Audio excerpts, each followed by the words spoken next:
First question जो कि 2025 में ही पूछा हुआ है, तो हम लोग ध्यान देंगे इस पर क्या कह रहा है, समझा जाए।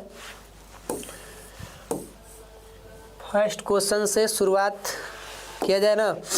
देखिए कर कि मेनार्क एवं मेनोपॉज, थोड़ा सा ये जो शब्द है अंग्रेजी वर्ड है, और बायो में आपको बता दें कि ज़्यादा से ज़्यादा क्या होते हैं उसके माने कि वो जो अंग्रेजी होता है ना वही ज़्यादातर दिए रहते हैं। अब ये पूछ रहा है कि जो मेनार्क हैं और ये मेनोपॉज है, इनमें क्या अंतर है, और ये 2025 में पूछा गया है। ऐसे हमें लिखना चाहिए था 2 अंक, लेकिन अब इधर ध्यान नहीं गया। तो देखिए इन दोनों में अंतर हमको इतना ही देना होगा जो कि हमें 2 नंबर का कहानी मिल जाए। तो फर्स्ट ये क्या होता है पहले इसको समझ लिया जाए, तभी ना हम लोग अंतर कर पाएंगे।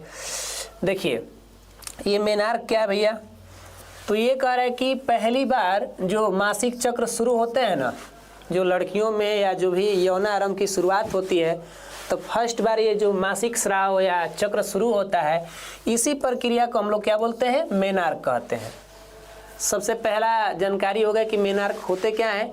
तो ये शुरुआती जो भी लड़कियों का जो एज होता है ना हमारा 12 से, तो ये शुरुआती अवस्था में जो मासिक चक्र आएंगे, यानी कि पहला जो आएगा वही कहानी हमारी क्या होगी, मेनार्क की होगी। ठीक है ना।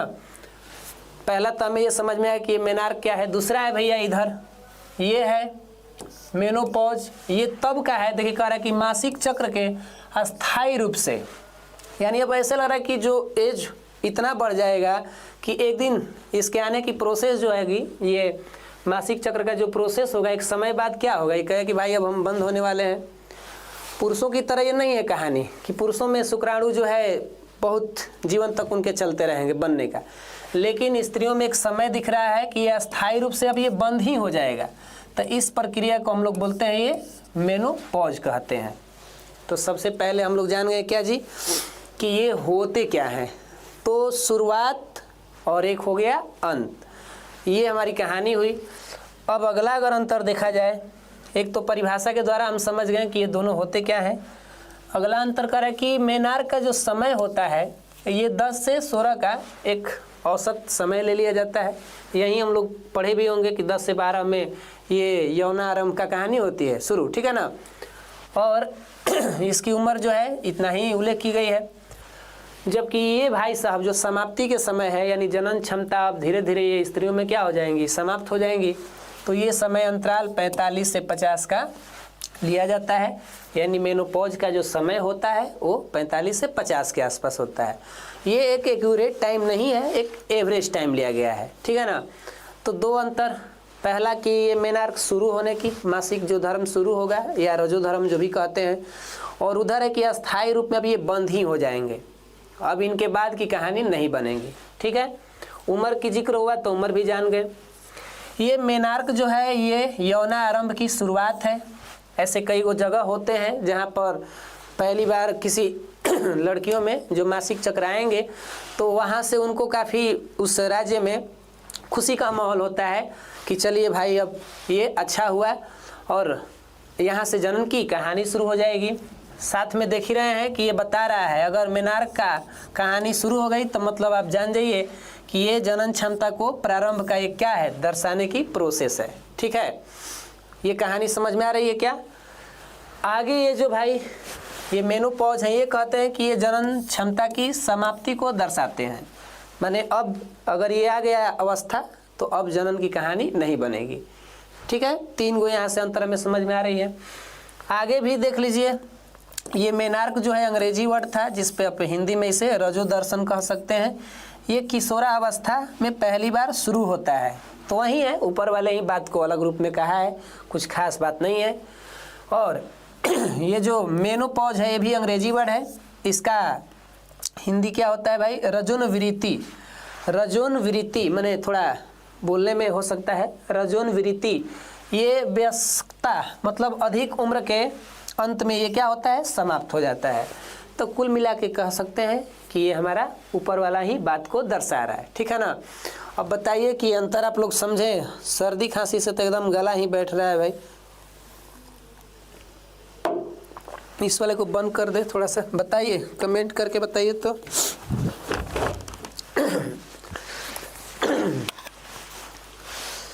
चलिए क्लियर हो गया, बहुत बढ़िया, बजरंग दल है भाई, क्लियर।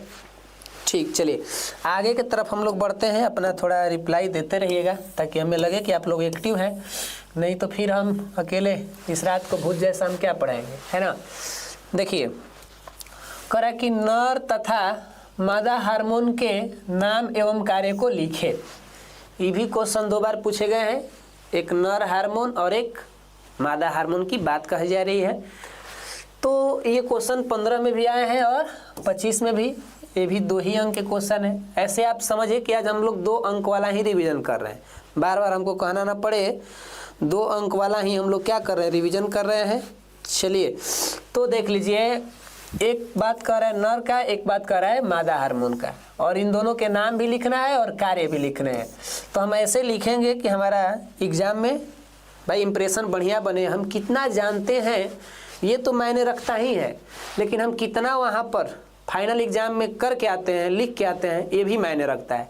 ये नहीं कि आप खूब ज्ञानी हो और फाइनल पेपर में जब आप बैठे तो वहाँ कहानी गोल हो जाए। जिनका दिमाग एग्जाम में काम कर दिया कि हमको कैसे लिखना है, उसी को हम लोग बोलते हैं प्रेजेंट ऑफ माइंड, ठीक है ना। तो इस तरीक़ा से अभी खानी कोई आ रहे हैं, आते रहिए भाई, गुड इवनिंग करते रहिए, हम लोग का गुड नाइट बाद में होगा ना। चलिए तो उत्तर में कहानी शुरू हो रही है। नर हार्मोन का जो नाम है ये है टेस्टोस्टेरोन, थोड़ा अंग्रेजी वर्ड है टेस्टोस्टेरोन, ये हमारा एक नर हार्मोन है। ये हार्मोन का काम क्या है भाई, एक नर की कहानी तो शुक्राणु से ही होती है। एक नर का जो पहचान होता है वो मुख्य रूप से क्या होता है भाई, शुक्राणु से। तो ये हमारे हार्मोन का कहानी है, शुक्राणुओं को ये निर्माण करने में सहायक होंगे। यौन इच्छा, ये अट्रैक्शन बढ़ाएंगे विपरीत लिंग वाले के प्रति, शारीरिक संपर्क के प्रति ये इच्छा को बढ़ाएंगे, उत्तेजना उनके अंदर ये लाने के कार्य करेंगे। अगर टेस्टोस्टेरोन का लेवल नीचे है किसी का तो समझिए कि उनके अंदर ये यौन इच्छा की जो कहानी है वो कम है, ठीक है ना।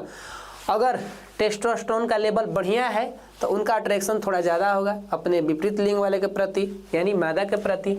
तो ये हमारा कहानी है किसका, टेस्टोस्टेरोन का कार्य है कि ये शुक्राणुओं को निर्माण में सहायक करेंगे, यौन इच्छा को भी बढ़ाने में एक्टिव रहेंगे। वो व्यक्ति थोड़ा उनके बोली विचार उनके कार्य एक्टिविटी दिखाई देगी। जिसका ये टेस्टोस्टेरोन का लेवल नीचे रहेगा वो थोड़ा बीमारता टाइप के दिखेगा, समझ रहे हैं ना।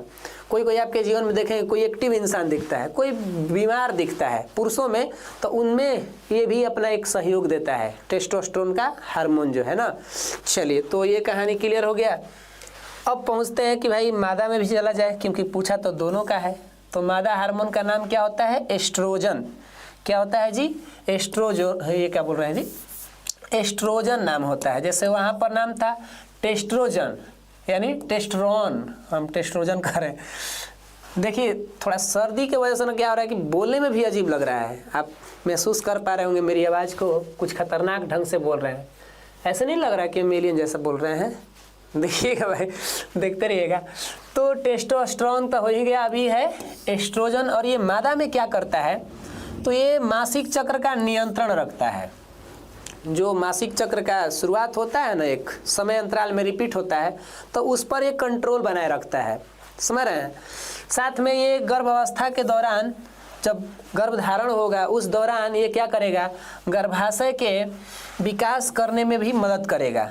हमको पता है कि जो गर्भाशय होता है वो गर्भावस्था के समय आकार उसका क्या होता है, बढ़ जाता है। फिर एक ऐसा समय आता है जब बच्चा का जनन हो जाता है तो ये अपने पहली वाली अवस्था में जाना चाहता है, लेकिन पूरा तरह से वो नहीं जाता है ना, थोड़ा सा चेंजिंग रहता है। तो ये क्या कर रहा है जी, गर्भाशय के विकास में ये क्या करेगा, मदद करेगा। कब, जब गर्भावस्था की बात आ जाएगी, एक मादा के अंदर की ये कहानी हो जाएगी। और जनन शक्ति के विकास में भी ये सपोर्ट करेगा।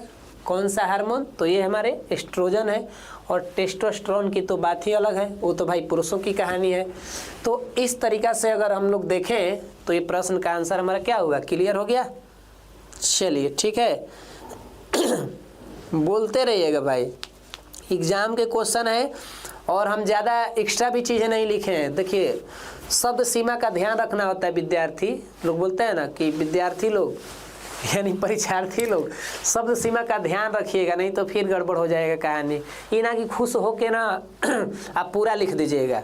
कबो कबो होता है ना, किसी प्रश्न पर हम लोग खुश हो जाते हैं और जब खुश हो जाते हैं तो खूब दहाड़ देते हैं, लेकिन अंक भी तो देखने हैं, नहीं तो शब्द सीमा पार करेंगे तो चल जाएगा कहानी गोल। ये लक्ष्मण रेखा की तरह है, ज़्यादा पार नहीं करना है। ये क्वेश्चन भी बड़ा पूछा हुआ है जी, ये तो बड़ा VVI क्वेश्चन है। 13, 14, 16, 17, 21, 22, 24 हाँच कर दिया है। तो ये सही में वर्षा के तरह यहाँ पर नामों है वर्षा, और बारिश के हिसाब से तो हाँच भी कर दिया है ना। ये क्या कहना चाहता है समझिए, करे कि परागण किसे कहते हैं और वर्षा होने पर परागण का क्या प्रभाव पड़ेगा। इस चैप्टर का भाई ये VVI क्वेश्चन लग रहा है बिल्कुल। अब क्या हम कह सकते हैं, अब तो हाईवे किया है ना। देखिए तो ये क्या होते हैं परागण, आप तो पढ़े भी होंगे, थोड़ा सा जिक्र करेंगे हम लोग, ज़्यादा इस पर हम लोग चर्चा नहीं करेंगे। हाँ, ये वाले पार्ट पर चर्चा करेंगे वर्षा होने पर। तो हम लोग जानते हैं कि पराग कणों को पराग कोश से निकलकर, पराग जो कण थे वो कहाँ से निकलते थे, पराग कोश से, और उसी पुष्प या उसी जाति के कहाँ दूसरे पुष्प के वर्तिकाग्र तक, यहाँ पर थोड़ा पुष्प छूट गया है, वर्तिकाग्र तक पहुँचने की क्रिया को परागण कहते हैं। याद आ रहा है क्या परागण? वही 2 प्रकार के होते थे, स्वपरागण, पर परागण, है ना।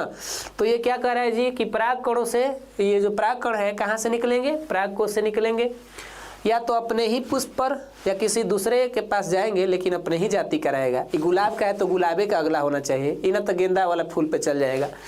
तो वहाँ पर जाके कहाँ पहुँचेगा, वर्तिकाग्र पर। तो ये पहुँचने की क्रिया जो होती है ये क्या कहलाती है, परागकण कहलाती है। अब ये कितने प्रकार का होता है उनके बारे में तो हमें नहीं बताना है, हमें क्वेश्चन को देखते हुए चलना है। वर्षा होने पर परागण का क्या प्रभाव होगा, अब अपने पता भी चल गया कि ये कण जैसे होते हैं। बारिश पड़ेगा, आंधी तूफान आएंगे तो कुछ तो उसको प्रभावित करेगा। जो भी कण है यही तो कण की कहानी है भाई, क्रिया कराने में, जनन कराने में। अब बारिश पड़ने लगे तो बारिश पड़ने लगेगी तो आप देख सकते हैं ये तो हानि ही होगा ना। ये तो कमो दिमाग वाले व्यक्ति सोच सकते हैं कि जब बारिश पड़ेगा तो क्या होगा, देख लीजिए। अभी हमारे सर फोन कर रहे हैं, थोड़ा सा बात कर लेते हैं। हेलो, हाँ सर, गुड इवनिंग। हाँ अच्छा चलिए, अभी तो हम लाइव क्लास ले रहे हैं, इसीलिए हम उधर बाहर नहीं थे, अंदर में ही पढ़ा रहे थे। अभी लाइव में ही क्लास में ही है, इसीलिए। ठीक है सर, ठीक है, ओके। तो कहाँ तक थे हम लोग, देखिए क्या कह रहे हैं जी, कह रहे कि बारिश के कारण फूलों के परागकण पानी में बह जाते हैं। ये तो हम पहले ही बोल रहे थे, जब बारिश होगी तो ये फूलों के जो परागकण है वो कहाँ बह जाएंगे, बारिश में। अब टोटल नहीं बहेंगे, लेकिन थोड़ा बहुत का, तो पूरा अगर बाढ़ आ जाए तो हो ही जाएगा। ये हम नहीं कह सकते कि भाई बचबो करेंगे। कह रहे कि जिससे वे वर्तिकाग्र तक नहीं पहुंच पाएंगे। अब हमारे पास मान लीजिए कि ये कोई फूल है, सपोज ऐसे मान लीजिए कि ये फूल है ना। आप लोग ऐसे भी कलाकार हैं भाई, हम लोग को क्या कलाकारी। ये तो ऐसे ही हमने एक फूल की रचना किया। इस फूल पर जो कण है इनको भाई पहुंचाना है अपना, कहाँ से भाई, वर्तिकाग्र तक ले जाना है। समझ में आ रही है क्या, या ना तो फिर कहीं दूसरे भी दूरी पर हो सकता है। तो बारिश पड़ने लगा तो इसके जो कण हैं, इनके जो कण है वो कहाँ चल जाएंगे, नीचे गिर जाएंगे। इसी कण का ज़रूरत था, तो जिसका ज़रूरत हो वहीं चल जाए बारिश के साथ नीचे, तब तो कहानी गोल होगी ना। कह रहे कि जिन पौधों में परागण जो होता है वायु के द्वारा, आपको पता भी है ये पर परागण में ज़्यादातर होंगे, स्वपरागण में तो वायु आएगा नहीं, कीट पक्षी द्वारा जो हो रहा था। तो पर परागण वाली बात कह रहा है यहाँ पर। कह रहा है कि जिन पौधों में परागण जो होगा वायु के द्वारा होता है ना, जैसे कि कुछ नाम भी है, जैसे गेहूँ, मक्का, इनमें वायु के द्वारा होता है। तो भाई जब बारिश पड़ेगी तो हवा में मौजूद जो भी परागण है वो गिर जाएंगे।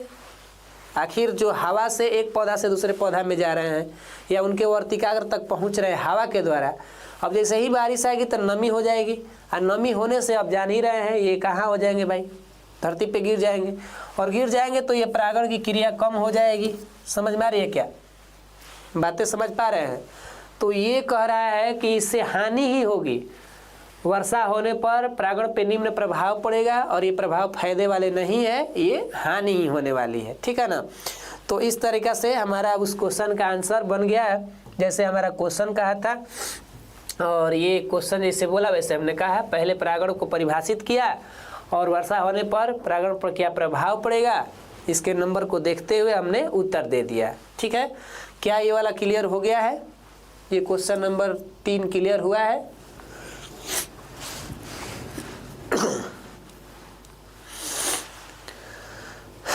बोलेंगे आप लोग? Question number 3 clear? चलिए बहुत बढ़िया। उज्जवल केसरी क्लियर हो गया sir. Suraj Kumar good evening, आ जाइए। जो भी लोग लाइव जुड़े हुए हैं बताएं, नहीं बताएंगे तो हम तो आगे बढ़बे करें क्या जी। हाँ, कुछ ही लोग रिप्लाई दे रहे हैं, क्या है भाई, खिसिया गए हैं क्या आप लोग हमसे? चलिए ठीक ठीक, बहुत बढ़िया। जय हो माँ सरस्वती। जो हमको देख कर जले वो कलुआ बने, हम तो साफ जानते हैं क्या। चलिए देखिए अगला क्वेश्चन क्या कर रहा है। ये तो हमें लग रहा है कि आनुवंशिकता तथा जैव विकास का क्वेश्चन है, इसी में आ गया है तो हम क्या करें। इसको हम चाहें तो आनुवंशिकता वाले चैप्टर में भी डाल सकते हैं ना। डीएनए नाम तो सुना सुना लग रहा है, डीएनए याद आ रहा है क्या? ये जैव रासायनिक पदार्थ, जैव रासायनिक पदार्थ कितने प्रकार के? एक आरएनए था और एक क्या था? डीएनए। तो पूरा नाम क्या होता है इसका? Deoxy ribose nucleic acid. तो ये करा कि प्रतिकृति, डीएनए की प्रतिकृति बनाना जनन के लिए क्यों आवश्यक है? ये भी क्वेश्चन 12 और 18 में है। जो डीएनए का ये प्रतिकृति मैंने 2 कॉपी बनाना जनन के लिए क्यों आवश्यक है? हमारे माता पिता जब हमको जन्म दिए तो उनका डीएनए हमारे शरीर में आया, तो ये कैसे आया होगा भाई? उनका डीएनए पूरा आ गया होगा कि कॉपी होके आया होगा? तो यही 2 कॉपी होता है। अब ये 2 कॉपी होता है तो क्यों आवश्यक है भाई? ये भी क्वेश्चन पूछ दिया है, तो बढ़िया क्वेश्चन है कि भाई डीएनए का 2 कॉपी क्यों होगा हमारे में, हमारे पेरेंट्स ले हमारे अंदर क्यों आएगा? तो देखिए इसके पीछे के निम्न कारण है, निम्न वजह है और इन वजहों को समझा जाए। करें कि डीएनए की जो प्रतिकृति बनना ये जनन के लिए आवश्यक है, क्योंकि थोड़ा लिखने का स्टाइल भी देखिए भाई, एग्जाम में लिखने का स्टाइल को भी देखना है हमें ना। तो क्यों ये जरूरी है, जरा इसको ही समझ लिया जाए। फर्स्ट क्या कह रहा है, ऐसे आप नंबरिंग डाल के भी लिख सकते हैं। कह रहा है कि इसकी प्रतिकृति से, मतलब इसके 2 कॉपी से ही माता पिता के लक्षण उनके संतानों में जाते हैं, अर्थात समानता बनी रहती है। जैसे हमको पता है कि जो आनुवंशिकता होता है वो क्या है भाई? समानता और विभिन्नता का एक क्या है? कहानी है। हमारे अंदर जो भी आनुवंशिकता से लक्षण आए तो कुछ समानता भी आते हैं और कुछ विभिन्नता भी आते हैं। जैसे एक ही माता पिता से जन्मे संतान में समानता भी मिलेगी और कुछ कुछ मामले में विभिन्नता भी मिलेगी। तो आनुवंशिकता ही एक ऐसा ब्रांच हो गया आनुवंशिकी की कहानी में कि यहाँ पर कहानी बनता है उनके माता पिता से लक्षण जाएंगे उनके संतान में। अब यही रहेगा, जैसे हम लोग पढ़े थे ना, आँखों का रंग, त्वचा का रंग, बालों की बनावट, लंबाई, ये सब के सब जो हमको मिलते हैं। कबो कबो घर पे भी लोग बताते हैं कि फलाना, ये बोलते हैं कि इसका नाक ना पापा से मिल रहा है, इसका कान ना इनसे मिल रहा है, इसकी चेहरे की बनावट ना उनसे मिल रही है। तो ये कुल सारे बात क्या मतलब रखते हैं? तो ये है हमारे आनुवंशिकता के द्वारा मिला हुआ लक्षण और उसमें डीएनए की प्रतिकृति बनने का कहानी होती है। अगला पॉइंट है कि डीएनए की प्रतिकृति बनने से ही माता पिता के आनुवंशिक गुणों की जानकारी उनके बच्चों में होती है। ये भी वही ऊपरे वाली बात है, लेकिन थोड़ा सा हट के बताया। मतलब कहने का अर्थ हुआ कि ये हमारे पेरेंट्स हैं और ये हम लोग भाई जन्म लिए हुए इंसान हैं, तो ये बच्चे हुए और ये पेरेंट्स हुए, तो इनके जो लक्षण होंगे इसमें डीएनए के थ्रू आएंगे। ऐसे आनुवंशिकता के लिए कितने आधार की बात हुई? भौतिक आधार 3 को हम लोग बात किए थे। डीएनए था, उसमें उसके बाद जीन था और क्या था? गुणसूत्र था। तो तीनों के द्वारा आएंगे, ऐसा बात नहीं है कि एक ही के द्वारा, लेकिन डीएनए के द्वारा आना एक तरह का बढ़िया व्यवस्था है जांच करने में। अब बाय द वे ये बड़े हुए और कोई ऐसा मामला इनके ऊपर हो गया, कोई राजनीतिक मामले में उलझ गए, तो किसी ने इनके ऊपर आरोप प्रत्यारोप लगा दिया कि भाई तुम उनके संतान नहीं हो। तो अब इस कंडीशन में ये क्या करेंगे, कैसे साबित करें कि हम हैं उनके संतान? तो इनके बॉडी का जो डीएनए होगा और इनके पेरेंट्स के बॉडी का जो डीएनए होगा वो जांच की जाएगी, और जांच करने से दोनों के आनुवंशिक गुण क्या होंगे, मैच होंगे, क्योंकि डीएनए के अंदर द्विगुणन की क्षमता है भाई। डीएनए अपना 2 कॉपी तैयार कर लेता है, और ये ऐसे 2 कॉपी तैयार करता है कि इसका जो कॉपी रूप है, इसका जो मूल रूप है, मूल समझते हैं, मेन इसका मेन कॉपी इसका 2 कॉपी, इनके बीच गुण जो है ना एक समान बनी रहती है। अब ऐसे हम लोग जो मार्केट में किसी पेज का 2 कॉपी कराते हैं तो दिख जाता है, समझ में आ जाता है कि अरे ये तो मूल कॉपी है या ये 2 कॉपी है। लेकिन डीएनए के साथ ऐसा नहीं है, ये बिल्कुल हूबहू ऐसे ही बुझाएगा। थोड़ा बहुत मामले में ये हो सकता है, चेंजिंग किया जा सकता है, लेकिन ज़्यादातर ये द्विगुणन क्षमता के हिसाब से ये क्या कर लेता है, मूल बना लेता है। ठीक है ना। तो ये फायदा हो गया कि पता चल जाएगा कि ये जो बच्चे हैं वो इन्हीं माता पिता के हैं, अगर नहीं है तो फिर इन पर केस हो जाएगा, और ये दोनों लोग की कहानी जो है बहुत दिक्कत हो जाएगी, ये मामला बड़ा हो जाएगा, और पूरा इनका इतिहास कहाँ से बच्चे आए हैं, कैसे हुए हैं, का बड़ा झमेला होगा इसमें। तो भगवान करे भैया कि ऐसे लोगों का उलझने वाली कहानी न हो। अगला देखिए, ये क्वेश्चन भी वही बात है जो कह रहा है कि डीएनए की जो प्रतिकृति है ये बनने से ही कोशिका विभाजन में हर नई कोशिका को पूरा डीएनए मिलता है और जनन के समय ये हो जाता है। तो वही बात है, ये जो 2 कॉपी होगा तो इसी से ये कहानी बनती है कि अगला वाले को नया 2 कॉपी मिल जाए। अगर ये नहीं होता 2 कॉपी क्रिया तो नया डीएनए देना पड़ता, तो भाई कोई अपना डीएनए कैसे दे सकता है ना। तो हमें उम्मीद है कि जनन के लिए क्या आप लोग इस बात को सहमत करते हैं कि जनन में डीएनए का 2 कॉपी होना अच्छी बात है। अगर अच्छी बात नहीं होती तो भाई कैसे हम जाने जाते कि हम लोग अपने पेरेंट्स का संतान हैं, कैसे हमारे अंदर लक्षण आते। कभी कभी कुछ गलतियां हम लोग करते हैं तो लोग भी बोल देते हैं कि अरे इसका लूर लक्षण इसके घर वाले से मिला है, इसके घर वाले ही ऐसे हैं इसीलिए इसको अंदर लक्षण मिला है। टीचरों को भी कभी कभी सुनना पड़ता है कि इसका क्या शिक्षक पढ़ाते हैं ऐसे वैसे।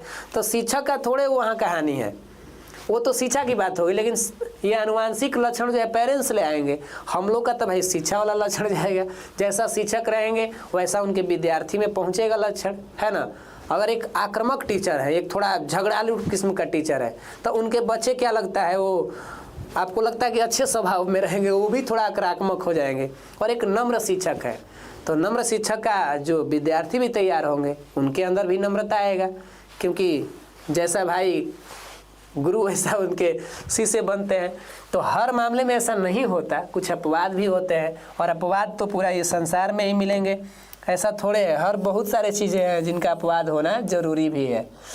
अगला क्वेश्चन देखिए, क्या वो चौथा क्लियर था? चौथा क्लियर था?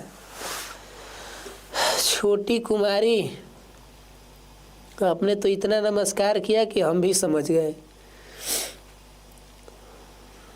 अच्छा सर जी, चलिए चलिए, बहुत बढ़िया, नमस्कार सर।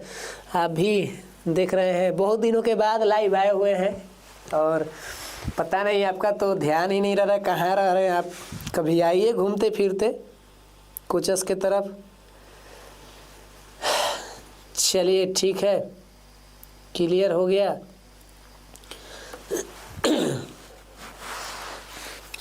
हाँ लगे हुए हैं सर जी, इसमें तो मेहनत एकदम हो रहा है, मेहनत है, लेकिन अब कुछ कुछ थोड़ा उलझ भी जाते हैं। ऑफलाइन क्लास को लेना इधर, आजकल समझिए ऑफलाइन क्लास में 6 घंटा क्लास लेना पड़ जा रहा है। 6 घंटा के बाद एक्स्ट्रा टाइम निकाल करके यहाँ ऑनलाइन में भी, क्योंकि हमारे विद्यार्थी के मांग भी होते हैं कि सर आइए आप इधर भी समय दे दीजिए। अभी 12th वाले लोग भी हमें पता ना मन ही मन क्या सोच रहे होंगे कि आजकल खाली 10th वाले पे ध्यान दे रहे हैं, ऐसा नहीं है। हम 12th वाले के लिए भी बहुत मेहनत कर रहे हैं भाई, अब तो उनका भी व्यवस्था करना ही है। चलिए आगे बढ़े ना हम लोग, क्लियर इतना लोग बोले हैं, ठीक है। अगला क्वेश्चन क्या है देख लीजिए इधर। अगला करे कि एक कोशिकीय एवं बहुकोशिकीय जीवों की जनन पद्धति में क्या अंतर है।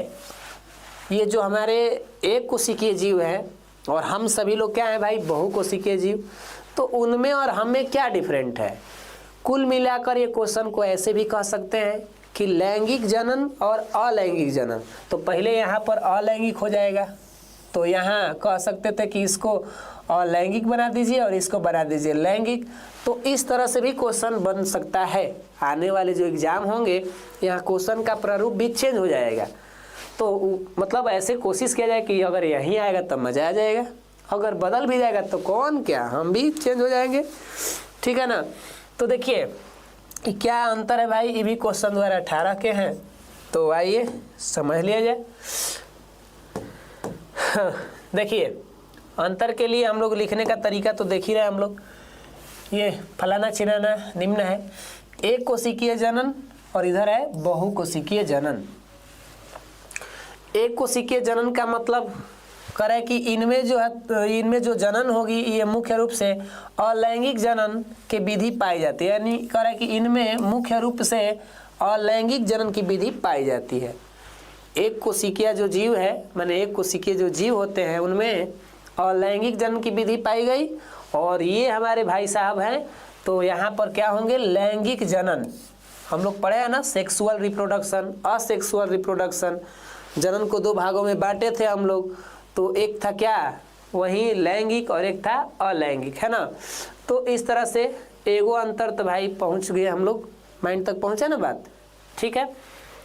अगला करें कि जनन की इस विधि में एक व्यष्टि भाग लेते हैं, ये भी पता है। एक व्यष्टि मतलब एक जीव, जनन के किस विधि में, तो ये हमारे एक कोशिकीय कहा जाए या अलैंगिक कहा जाए। तो इसके अंदर कौगो व्यष्टि भाग लेंगे, एगो।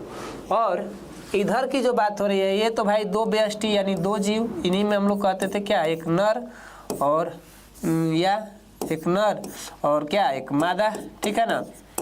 तो ये दो जीव होंगे, जबकि ये भाई साहब में एक ही कहानी होंगे। अब आप लोग समझ गए होंगे इसको, हमको लग रहा है कि ये समझ गए होंगे, इसीलिए इसको फास्ट बता देते हैं ना। चलिए देखिए, कह रहा है कि इनका उदाहरण यानी एक कोशिकीय में अमीबा आइए जाएगा, पैरामीशियम, बैक्टीरिया भी बहुत सारे होंगे, पढ़े ना हम लोग। अगर इधर पहुंचते हैं तो इधर तो हम लोग हैबे किए होमोसैपियंस, हम लोग तो ज्ञानी मानव हैबे किए हैं।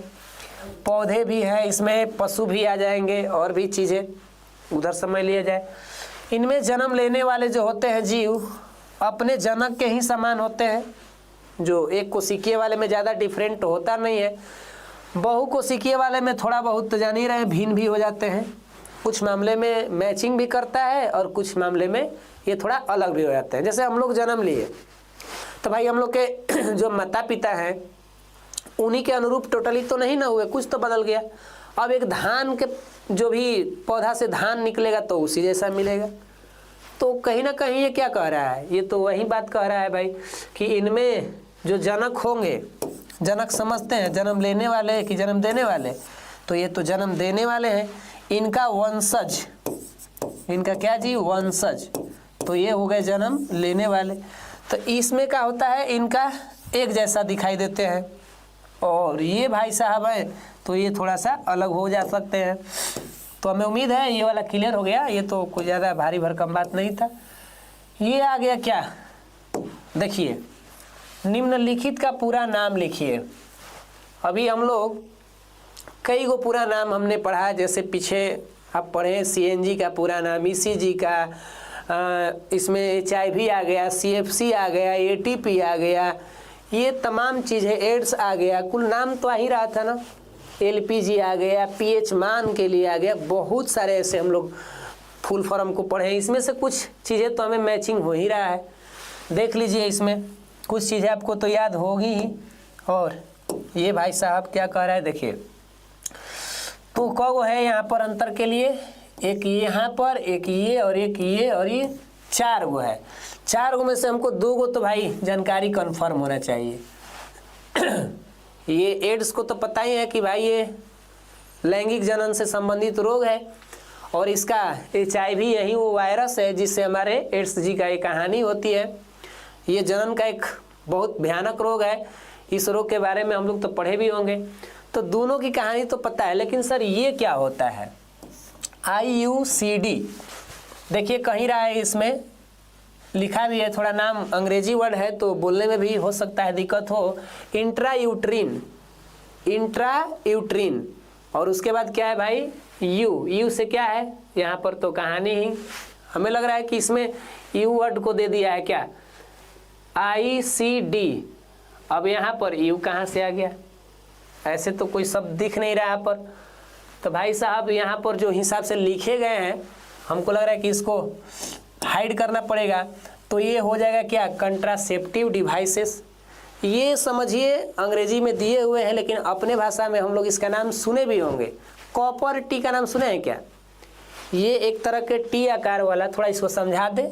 अब इसके देख लीजिएगा, लेटर में अगर कहीं होगा तो भाई इसको थोड़ा सर्च कर लीजिएगा, यहाँ पर टाइपिंग की कहानी है। देखिए ये टी आकार वाला एक क्या है, प्लास्टिक का डिवाइस होता है जो महिलाओं के लिए अक्सर ये प्रयोग किए जाते हैं। ये क्या करता है भाई, जनन के कहानी को रोकता है। ये एक तरह से कहें तो ये जनन प्रक्रिया को कम करने वाला है, सुरक्षा वाला ये सिस्टम है। तो ऑब्जेक्टिव में क्वेश्चन बनता भी है या नहीं, तो कॉपर टी किसके लिए प्रयोग किए जाते हैं, तो महिलाओं के लिए। 2 नंबरिया क्वेश्चन भी यहाँ से बन सकते हैं। तो ये क्या होता है भाई, एक टी आकार वाला प्लास्टिक का युक्ति है जो महिलाओं के लिए प्रयोग किया जाता है। ये इनके जो गर्भाशय होते हैं वहाँ पर ये सिस्टम को क्या किया जाता है, फिट किया जाता है। अब थोड़ा सा ये कहानी बड़ा गहरा भी जा सकता है, तभी हम लोग इस पर बात नहीं करेंगे। हम लोग का मेन है इसका थोड़ा फुल फॉर्म में। हाँ ये ध्यान रखिएगा कि एक प्रकार के डिवाइस है, ठीक है ना। तो नया नाम जानते तो लगता है कि सर ये क्या है तो हम लोग जानते ही हैं, एक्वायर्ड इम्यून डिफिशियंसी सिंड्रोम। किसका पूरा नाम है भैया, तो ये हमारे एड्स के हैं। ये क्या होते हैं एड्स, तो ये तो रोग है, STD रोग है ना, सेक्सुअल ट्रांसमिटेड डिसीज, ठीक है। अगला हमारा पहुंच गया HIV, तो ये तो ह्यूमन इम्यून डिफिशियंसी वायरस वाली बात है। ये वही वायरस है जिससे हमारे एड्स रोग होते हैं, ठीक। अब हम पहुंचते हैं ये वाला सिस्टम, ये भी कुछ वैसा ही बात है जैसे लिखा है ना, ओरल कंट्रासेप्टिव। ये क्या है भाई, ओरल कंट्रासेप्टिव। ये भी दवाइयाँ हैं, ये मुख के द्वारा खाई जाने वाली दवाइयाँ हैं। किसी को गर्भ धारण से क्या करना है भाई, अपने आप को सुरक्षा रखना है। उनको इच्छा है कि हमको अभी गर्भ धारण नहीं करना है। जैसे 2 कपल हैं, उनके बीच बात हुआ कि देखो भाई अभी हमको संतान का जरूरत नहीं है, अभी हम लोग फैमिली प्लानिंग नहीं करेंगे, लेकिन फिर भी हमको शारीरिक संपर्क में होना है। तो उस कंडीशन में ये दवा का प्रयोग किया जाता है। ये मुंह से खाने वाला एक दवा है, ओरल कंट्रासेप्टिव। इसी को हम लोग बोलेंगे आगे चल के गर्भ निरोधक गोलियां, जो पढ़ने वाले भी हैं, यहाँ पर क्वेश्चन पूछा भी है। तो हमें उम्मीद है कि ये जो फुल फॉर्म है, ये तो 2 जानिए रहे थे और 2 नया था तो समझ ही गए। क्या इसमें क्लियर हुआ full form? Full form clear हो गया?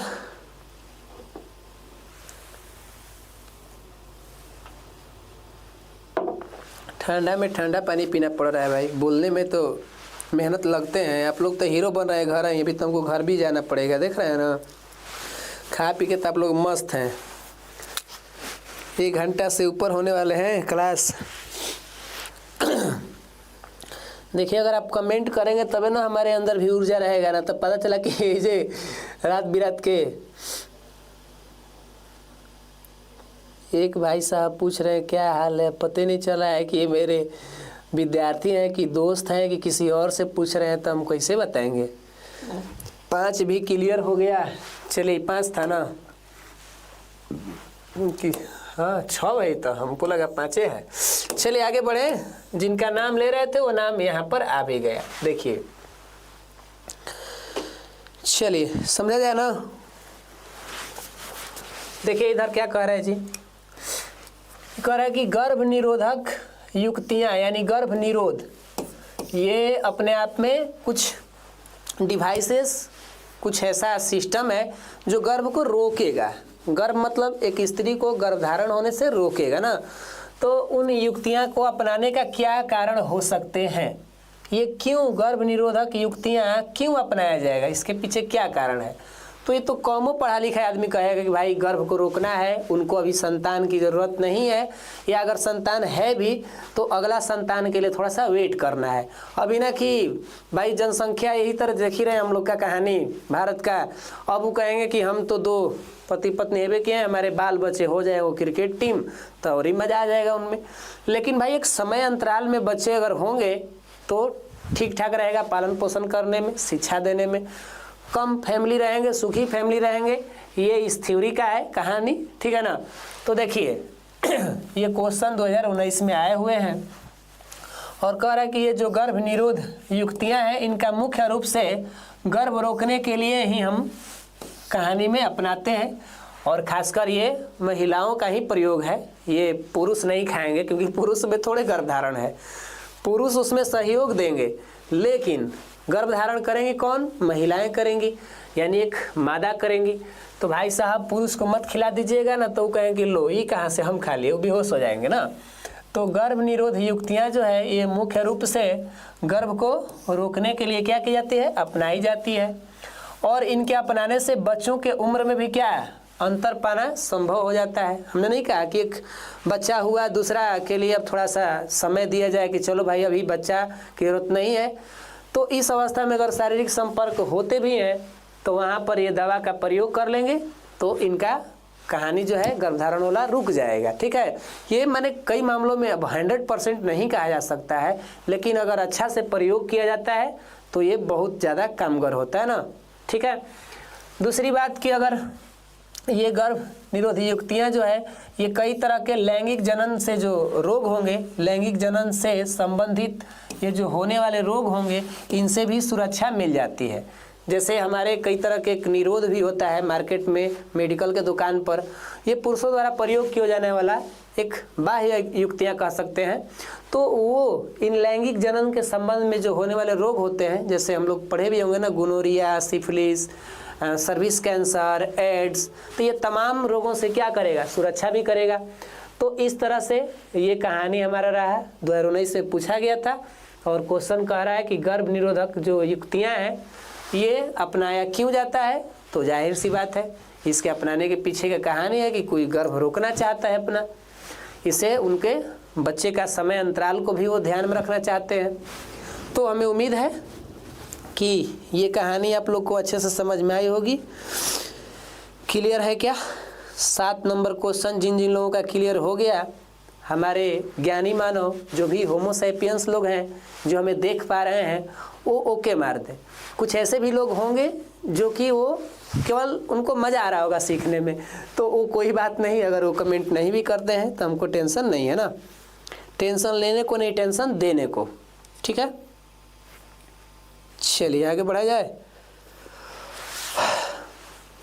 ओके ओके, बहुत बढ़िया। उज्जवल, खुशी, प्रिंस, ऋषभ भाई, गुड़िया कुमारी, आप लोग का नाम भी हम पुकार लें ताकि आप लोग कहेंगे ना कि सर जी हमको लाइव में बोले हैं।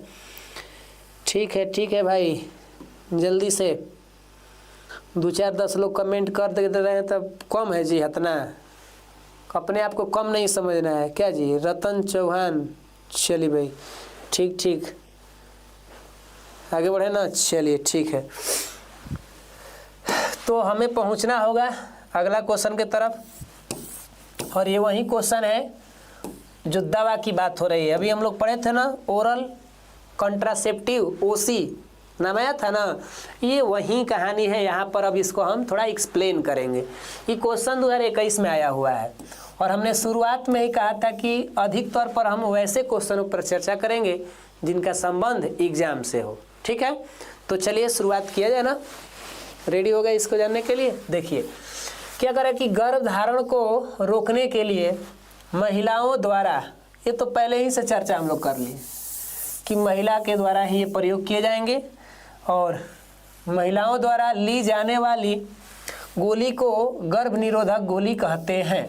पहला नंबर की इसका अगर परिभाषा दिया जाए तो एक नया परिभाषा अपना खुद से तैयार कर लीजिएगा अपने मन से कि महिलाओं द्वारा गर्भ धारण को रोकने की जो प्रोसेस में गोली अपनाई जाएगी वही हमारी गोली क्या कहलाएगी?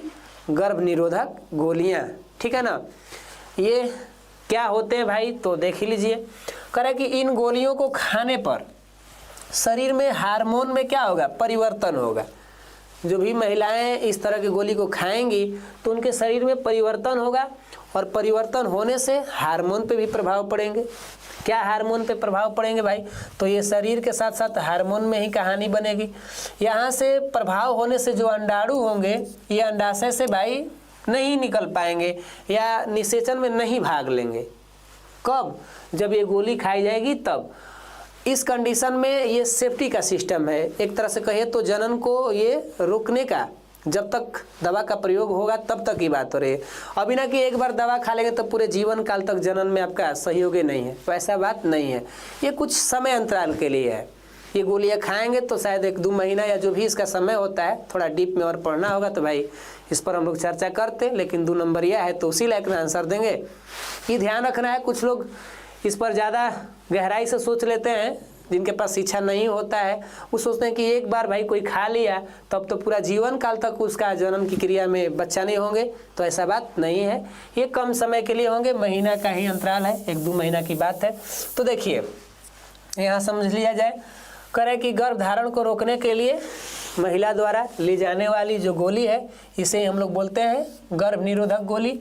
और इन गोली को खाने पर ये जो शरीर के हार्मोन होंगे उनमें क्या होगा, परिवर्तन। इसके परिवर्तन होने से जो अंडाणु है ये अंडाशय से नहीं निकल पाएंगे, और नहीं निकलेंगे तो निषेचन नहीं होगा, क्योंकि शुक्राणु अगर जाएगा भी, पुरुष का शुक्राणु जाएगा भी तो इसको नहीं मिलेगा अंडाणु। अब ये बेचारा कहे कि जब वो अंडाणु मिला ही नहीं तो हम निषेचन करेंगे कहाँ से। नर युग्मक और मादा युग्मक का संकलन होगा ही नहीं होगा तो भाई गर्भधारण भी नहीं होगा, इनका शारीरिक संपर्क भी हो गया, ये संयोजन से बच गए। ठीक है ना। ये भाई साहब थोड़ा इन गोलियों का बैड इफेक्ट भी पड़ता है कुछ कुछ शरीर पर, इसीलिए थोड़ा ध्यान रखना है। ये जो अभी तो कहानी जो है इसमें गहरा से पढ़ना होता है, 12 क्लास में जाएंगे तो और गहरा से इसको पढ़ना पड़ेगा। हम लोग को बस एग्जाम के थ्रू इसको पढ़ना है भाई, ज़्यादा आप लोग ओवर स्मार्ट मत बनिएगा, तो बाद में बड़ा दुख होता है। ठीक है, चलिए कह रहे हैं कि गर्भ निरोधक गोलियां जो है इनका कुछ उदाहरण भी दिए गए हैं, जैसे सहेली, नाम कितना ज़बरदस्त है भाई, अनवांटेड 72 या 72, ये तो लग रहा है कि कोई वांटेड मूवी जैसा है, ये भी दवा का नाम है। और एक है माला डी, ऑब्जेक्टिव में भी ये सब क्वेश्चन पूछते हैं कि माला डी क्या है, तो ये गर्भ निरोधक गोलियां हैं, ये भारत में ज़्यादातर प्रचलित गोलियां का नाम है। ठीक है ना। कुछ ऐसा, अब इस पे नाम का इशू नहीं है, कुछ ऐसा ही गोली का है, इमेज में दिखाई गई है। तो इन गोलियों का प्रयोग किसके द्वारा किया जाएगा, ये महिलाओं के द्वारा किया जाएगा, जिनका एक सामान्य एज, एक सामान्य अवस्था हो गया है, उनके लिए बात हो रहा है। अब किसी का शारीरिक अवस्था है ही नहीं उस लायक, खा लेगा वैसा दवा तो शरीर पर बैड इफेक्ट पड़ जाएगा। डॉक्टरों के सलाह द्वारा ये करना होता है, ये ना कि जाके दुकान से खरीदे और तुरंत खा लिए, तो भाई इसका रिस्क आपको स्वयं लेने होंगे। तो ये दवाओं के साथ मजाक नहीं करना है, किसी प्रकार का रिएक्शन ऐसा हुआ तो बर्बाद भी कर देगा। इसीलिए ये दवा जो होते हैं डॉक्टर के यानी चिकित्सा के सलाह पे ही खाया जाता है। ठीक है, तो चलिए, हमें उम्मीद है इस बात को आप समझ गए होंगे। एक पूछ रहे हैं कि सर जी योनि किसे कहते हैं, तो बताइए कि ये भाई साहब हम लोग यहाँ पर हम लोग लेक्चर थोड़े पढ़ रहे हैं, जो हम लोग पढ़े होंगे मादा जनन अंग उसमें तो हम लोग पढ़े ही हैं, इसकी कहानी तो हमारी हो ही गई है, तो इसमें क्या उस पर हम चर्चा करेंगे। हम समझ रहे हैं कि किस एंगल से आप पूछना चाहते हैं। दिन भर जो लोगों को ही पढ़ा रहा है उसको ये भी नहीं समझ में आ रहा है।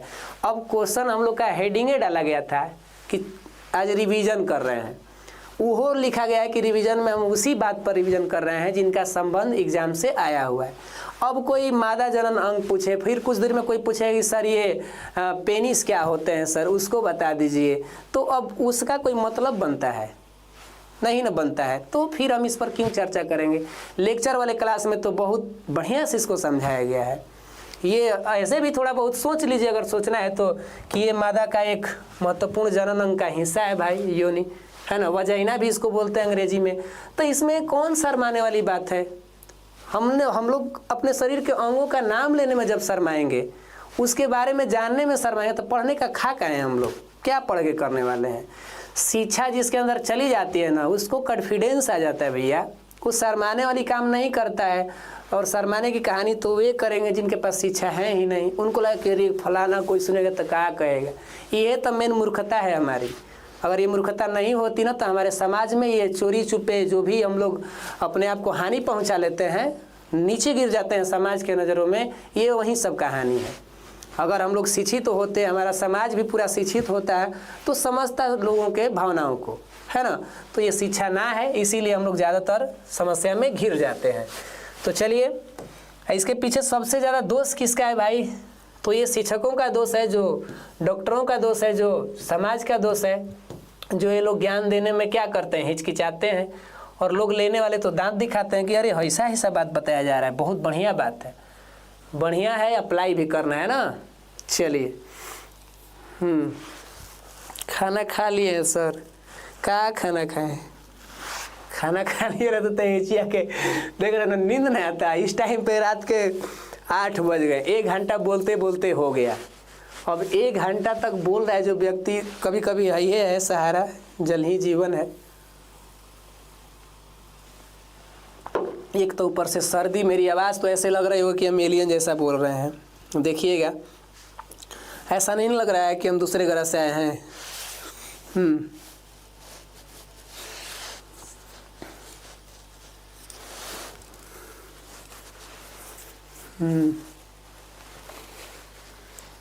चलिए समझिए, कुछ लोग का दिमाग ज़्यादा ओवर स्मार्ट भी होता है। कुछ लोग आते हैं पढ़ने नहीं, पढ़ाने आते हैं कि सर जी को तनी पढ़ा दिया जाए। देखिए, कई तरह के लोग होते हैं, एक पढ़ने के लिए आते हैं और एक पढ़ाने के लिए आते हैं कि सामने वाले को हम पढ़ाएं, या सामने वाला को जांचने आते हैं कि वो कितना तेज है। भाई, हम अगर नहीं हो जानेंगे तो हमको क्या होने वाला है?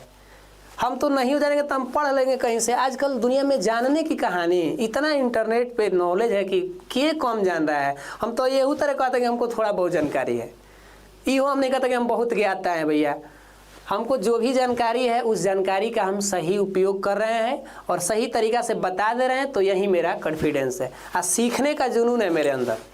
अगर कोई अपने प्रश्न के हमको नहीं भी पता है तो कह दिए नहीं पता है। ये कोनो ऐसा थोड़े कि हम ब्रह्मा के लेख लिख दें कि हमको सब पता ही है। भाई साहब, नहीं पता है, सीख के बता देंगे, इतना क्या है। सीखने की कभी भी जुनून रखनी चाहिए भाई, ऐसे टेंशन में क्यों ले रहे हैं? वो सब मत समझिए। कोनो व्यक्तियों को ना होता है, कोई कुछ लोग आते हैं बहुत छीलने के लिए आते हैं कि चलते हैं तनी सामने वाले को थोड़ा सा देख लेते। तो वैसे में हम सर जी नहीं है भैया। दिन भर मेरा सुबह 6:30 बजे से शुरुआत होता है महान महान लोगों से भेंट करना। तो आइए, सामने से आप अगर बात करेंगे तब ना मजा आएगा कि कैसा हम व्यक्ति हैं। ऐसे क्या आप सोचेंगे? और हमको हराने जिताने का क्या शौक है? हम तो यही तरह हार मान लेंगे, हम यही तरह कह देंगे कि हमको कुछ ये भी नहीं कर रहा है। यौन संक्रमित रोगों को, यानी कि कह रहा है कि यौन संक्रमित रोगों की परिभाषा दीजिए और इन रोगों के 2 उदाहरण दीजिए, अथवा यही बात को पलट दिया है, कह रहा कि मनुष्य में होने वाले लैंगिक जनन संचारित रोग के नाम लिखें। या तो परिभाषा दे दीजिए, 2 उदाहरण दे दीजिए, या नहीं तो फिर एगो इधर से नाम लिख दीजिए। इसी को हम लोग बोलते हैं क्या? STD, sexual transmitted disease. कहीं कहीं लिखा रहता है कि गुप्त रोगी मिले, डॉक्टर राज, डॉक्टर फलाना, बुधवार, शुक्रवार, पता ना कौन कौन बार लिखता है। तो ये क्या होते हैं भाई? ये यौन संक्रमित रोगों की परिभाषा, मतलब यौन संबंध, जो भी लैंगिक जनन संयोजन से संबंध में होने वाले रोग होते हैं, उन्हें हम क्या कहते हैं? ये STD रोग के नाम से पुकारेंगे या लैंगिक जनन संचारित रोग कहेंगे। मतलब नर युग्मक और मादा युग्मक की जो संकलन करना होता है, तो भाई 2 जीवों को मिलाना पड़ता है, एक नर और एक मादा। अब दोनों का शरीर कैसा है नहीं है इसका जांच तो कोई कराता है नहीं। काहे? तो भैया इसमें शर्म है, इसमें लाजे शर्म ना है। बड़े शहर में तो हम लोग हैं नहीं। ये हमारे मान लीजिए कि गर्ल्स और ये बॉय दोनों का शादी हुआ भाई साहब, ये थोड़े कहेंगे गर्ल्स कि देखो भाई तुम अपना शरीर जांच कराओ। ये वो नहीं कहेंगे देखिए जी अपना शरीर जांच करें, नहीं भाई, शारीरिक संपर्क में आना ही है, ये तो प्राकृतिक चीज़ है। जब शारीरिक संपर्क में आएंगे, अगर किसी का शरीर में कोई समस्या हुआ है तो सामने वाले को ये STD रोग पकड़ लेंगे। समझ में आ रहा है क्या? इसमें ज़्यादातर समस्या हमारे एड्स का है, जो कि अगर एक महिला को हो जाए, एक यानी मादा यानी इधर वाले हो जाए, तो समझ रहे हैं, इनके बच्चे को भी वो रोग प्रभावित हो जाएगा। ध्यान रखिएगा। चीज़ों को अगर आप देखिए तो ये समस्या में आ जाएंगे कौन, इनके आने वाला पीढ़ी संतान वो भी समस्या में घिर जाएंगे। बड़े शहरों में भाई इन सब से बड़ा बचना होता है। पुरुष में अगर हैं तो ये भी नहीं बताएंगे कि हमको देखो भाई किसी प्रकार की समस्या है शारीरिक, यो है तो यो नहीं, क्योंकि छवि गिरेगी या कोई कहे कि अरे तुमको ये समस्या है। और एड्स जो ऐसे रोग हैं कि इनसे छुटकारा भी नहीं मिलते हैं जल्दी, इनका कोई उस तरह का दवा भी नहीं है, तो खुद को यहाँ सेफ्टी रखना होगा। तो समझ गए एसटीडी रोग। और मनुष्य में होने वाले जो लैंगिक जनन संचारित रोग हैं, इनमें से कुछ का नाम आप लिख सकते हैं, जैसे सर्विस कैंसर होंगे, सिफिलिस होंगे, गोनोरिया जो महिलाओं में मुख्य रूप से होते हैं ना, गोनोरिया रोग, और एड्स भी है। तो ये तमाम नाम आप देना चाहेंगे तो दे सकते हैं। इसमें कुछ रोग वायरस से भी होने वाले हैं, जैसे HIV को आप ले लीजिए, प्रोटोजोआ से गोनोरिया होगा जो महिलाओं में होता है, कुछ रोग बैक्टीरिया से भी होंगे। तो ये तमाम चीज़ें अगर आप चाहेंगे तो लिख लेंगे। अब ये क्वेश्चन यहाँ पर टाइप करके नहीं दिया गया था तो हमको यहाँ ऐसे ही बताना पड़ा, ठीक है। और हमें लग रहा है कि आप लोग को आज निकलना भी चाहिए, क्योंकि टाइम भी 1 घंटा हो गया और हम लोग का 1 घंटा कोई कम नहीं होता है लाइव में आना, क्या जी, कम से कम इतना तो हम लोग किए ना। चलिए देखिए, ये क्वेश्चन भी एग्जाम में पूछा हुआ है, VVI भी है, इसको हिंट दे रहे हैं, आप लोग बना लीजिएगा, देख ही लीजिए। 14 भी है, 19 भी है, 25 भी है। तो ये कह रहा है कि परागण क्या है, स्वपरागण और पर परागण में अंतर लिखिए। ये चीज़ें आप कर लीजिएगा, क्योंकि आपको ये सब जानकारी तो होंगे ही, हम लोग पढ़े भी हैं इसको विस्तार से। फर्स्ट कह रहा है कि उभय लिंगी जीव का उदाहरण है। उभय लिंगी हम लोग पढ़े हैं, लिंग के आधार पर जीवों का जब बंटवारा किए तो एक हम बांटे थे क्या चीज़, एक लिंगी और एक था द्विलिंगी, है ना। तो ये जो उभय लिंगी वर्ड है ये द्विलिंगी को ही सूचित कर रहा है। यहाँ पर क्वेश्चन ये 24 में आया हुआ है। तो देखिए हमारे पास ऑप्शन में दिया कि हाइड्रा है कि मनुष्य है कि मछली है कि बकरी है। भाई इसमें कौन सा है, तो आप जानते हैं कि मनुष्य तो एक लिंगी में आएगा, नर और मादा इसके अलग अलग शरीर में होंगे। मछली में भी हम लोग सुने हैं कि नर मछली मादा मछली होती है, उनकी भी अपनी अलग अलग कैटेगरी होती है। बकरी में तो आप लोग जानबे करते हैं, सी गोट ही गोट पढ़े हैं ना हम लोग, बकरी बकरा ऐसे भी कहते हैं। लेकिन जो हाइड्रा हमारा है ये क्या भाई साहब, ये द्विलिंगी के अंतर में आएगा, ठीक है ना। आंसर आप लोग दे रहे हैं, सही है। चलिए चलिए बहुत बढ़िया। तो जो लोग भी आंसर ए मारे हैं हाइड्रा, उनका ये आंसर सही होगा। और क्वेश्चन हमारा ये पूछा हुआ था 24 में। तो हाइड्रा को हम लोग क्या बोलेंगे, द्विलिंगी जीव, ठीक है। द्विखंडन किस में होता है, और लैंगिक जनन के अलग अलग विधि, द्विखंडन हम लोग पढ़े थे, मुकुलन पढ़े हैं, बहुखंडन पढ़े हैं, पुनर्जनन पढ़े हैं, कायिक प्रवर्धन, तमाम ऐसे जनन की विधियां पढ़े जो अलैंगिक में हम लोग पढ़े थे। तो बताइए द्विखंडन मतलब ये तो वही हो रहा है ना, बाइनरी की कहानी हो रही है जिसमें कोई एक जीव का टूट टूट के वो अपना 2 से कहानी बनाए। तो इसमें क्या दिख रहा है, इसमें हमको बस ये दिख रहा है कि ये तो कहानी पैरामीशियम है, यहाँ पे अमीबा है, यहाँ पर लिस्मेनिया भी है, और इनमें से कोई नहीं। तो क्या आप लोग आंसर दे रहे हैं इसका 2 का भी, ABC, बाप रे ABC भी चले जा रहे हैं द्विखंडन में। द्विखंडन जो मुख्य रूप से होने वाला है ये क्या देना चाहेंगे, अमीबा। अमीबा के तो नाम सुना है ना, जिसमें से ये कहानी इसकी क्या होती है, टूटती चलती है। ऐसे आप कहें कि सर ये तो पैरामीशियम भी होगा, लेकिन आगे हम लोग इसकी कहानी तो जान ही नहीं पा रहे हैं। बहुखंडन की कहानी थी। तो शुरुआत कहाँ से हुआ, अमीबा के साथ में। अब इस सब आंसर थोड़े होगा, पैरामीशियम को भी लेके चल रहे हैं लोग, लेकिन प्रचलित हमारा सबसे हाईलाइट भैया कौन है, अमीबा है, जिसमें हम लोग करने वाले हैं इस जानकारी का क्या, द्विखंडन।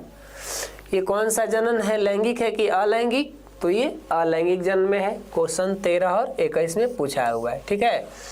तो उम्मीद है इस बात को आप समझ गए होंगे।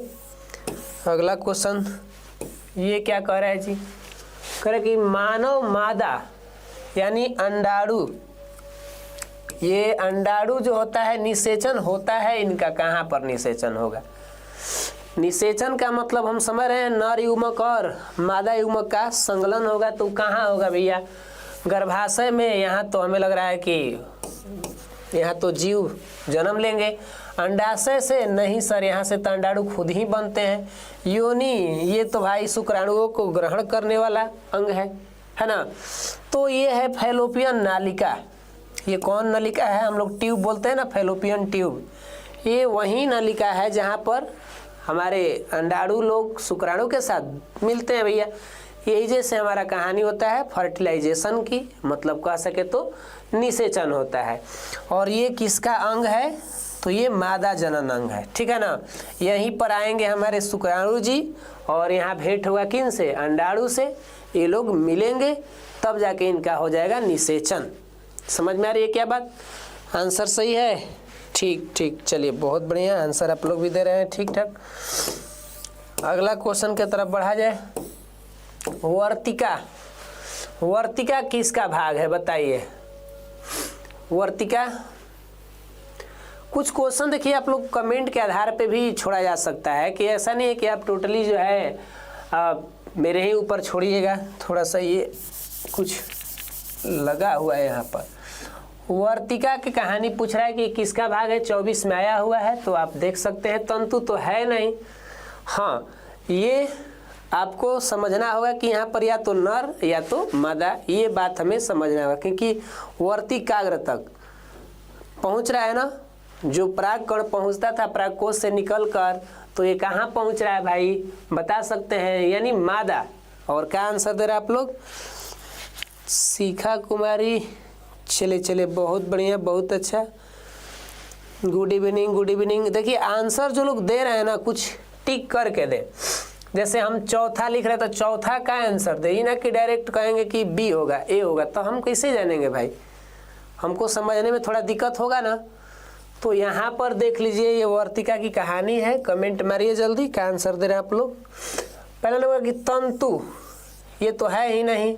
अंडाशय, अंडाशय का तो इसमें बातें नहीं आया। तो अब ऑप्शन फंसता है हमारा कहाँ? जयांग में, या नहीं तो पुंकेसर में। तो ये जानते हैं जयांग क्या है भाई? मादा भाग है ना। और ये क्या है? पुंकेसर नर भाग है।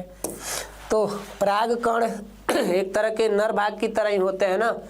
तो अब जाएंगे मादा से मिलेंगे तब न जाके कहानी बनेगा। वर्तिकाग्र तक पहुँचेंगे। तो वर्तिकाग्र तक पहुँचने का मतलब क्या हुआ? D answer. कोई बोल रहे हैं सी। अच्छा, दो ऑप्शन, यहाँ पर सी तो होगा ही नहीं। अब आपको चले नहीं, कमेंट पे ही छोड़ दे रहे हैं कि आप लोग दोनों में से कंफ्यूजन में कौन आंसर लेंगे, क्योंकि जब टेस्ट होगा तो कुछ चीज़ें ऐसी तो होनी चाहिए ना जहाँ डाउट रहना पड़ेगा। नहीं तो हम टेस्ट में जब ये क्वेश्चन देंगे तो ज़रूर दोनों में आप कंफ्यूजन को दूर कर लीजिएगा कि ये क्या होने वाला है, ठीक है, ताकि टेस्ट के टाइम भी माइंड इसका पता चल जाएगा। मुकुलन द्वारा, अगला क्वेश्चन कह रहा है कि मुकुलन द्वारा अलैंगिक जनन होगा। मुकुलन हमें पहचान में आ रहा है और अलैंगिक की बात हो रहा है, तो बताइए मुकुलन फेमस किसके लिए है? तो मुकुलन है, सब तो जान ही रहे हैं कि शैवाल का तो बात ही नहीं करेगा, प्लेज्मोडियम तो कुछ कहवे नहीं करेगा, मटर की तो बात ही नहीं होगी। तो बच गया क्या? क्या बच गया भैया? हाँ चलिए देखिए, इसका आंसर कितना कट से दिए। जहाँ कन्फ्यूजन वाली बात करेंगे तो वहाँ पर हम छोड़ देंगे आप ही को, ताकि विवाद हम नहीं कराना चाहेंगे। तो ये हमारा आंसर क्या होना चाहिए? हाइड्रा। आपका आंसर जो दे रहे हैं ये सही है, हाइड्रा ही फेमस है। और पत्तियों के द्वारा ध्यान रखिएगा, हम लोग जनन में ऐसा कुछ अजीब तरह का ये पढ़ाई हम सुन रहे हैं। पत्ती से भी जीव की उत्पत्ति हो रही है, माने यहाँ जनन हो रहा है। पत्ती के द्वारा कायिक प्रवर्धन का उदाहरण है। कायिक प्रवर्धन समझ रहे हैं, जहाँ पर ये जनन की एक प्रक्रिया होती है अलैंगिक जनन में। तो कायिक प्रवर्धन जो कि कोई वहाँ से कलिकाएँ निकलती हैं, तो इसमें कौन ऐसा व्यक्ति है? प्याज की बात हो रही है, ये तो फरता है वहाँ से। यहाँ भी आलू भी, गुलाब, ये तीनों के तीनों कहीं ना कहीं जाने पहचाने लग रहे हैं। लेकिन ये क्या है सर? इसका ऑप्शन में बता दे रहा है।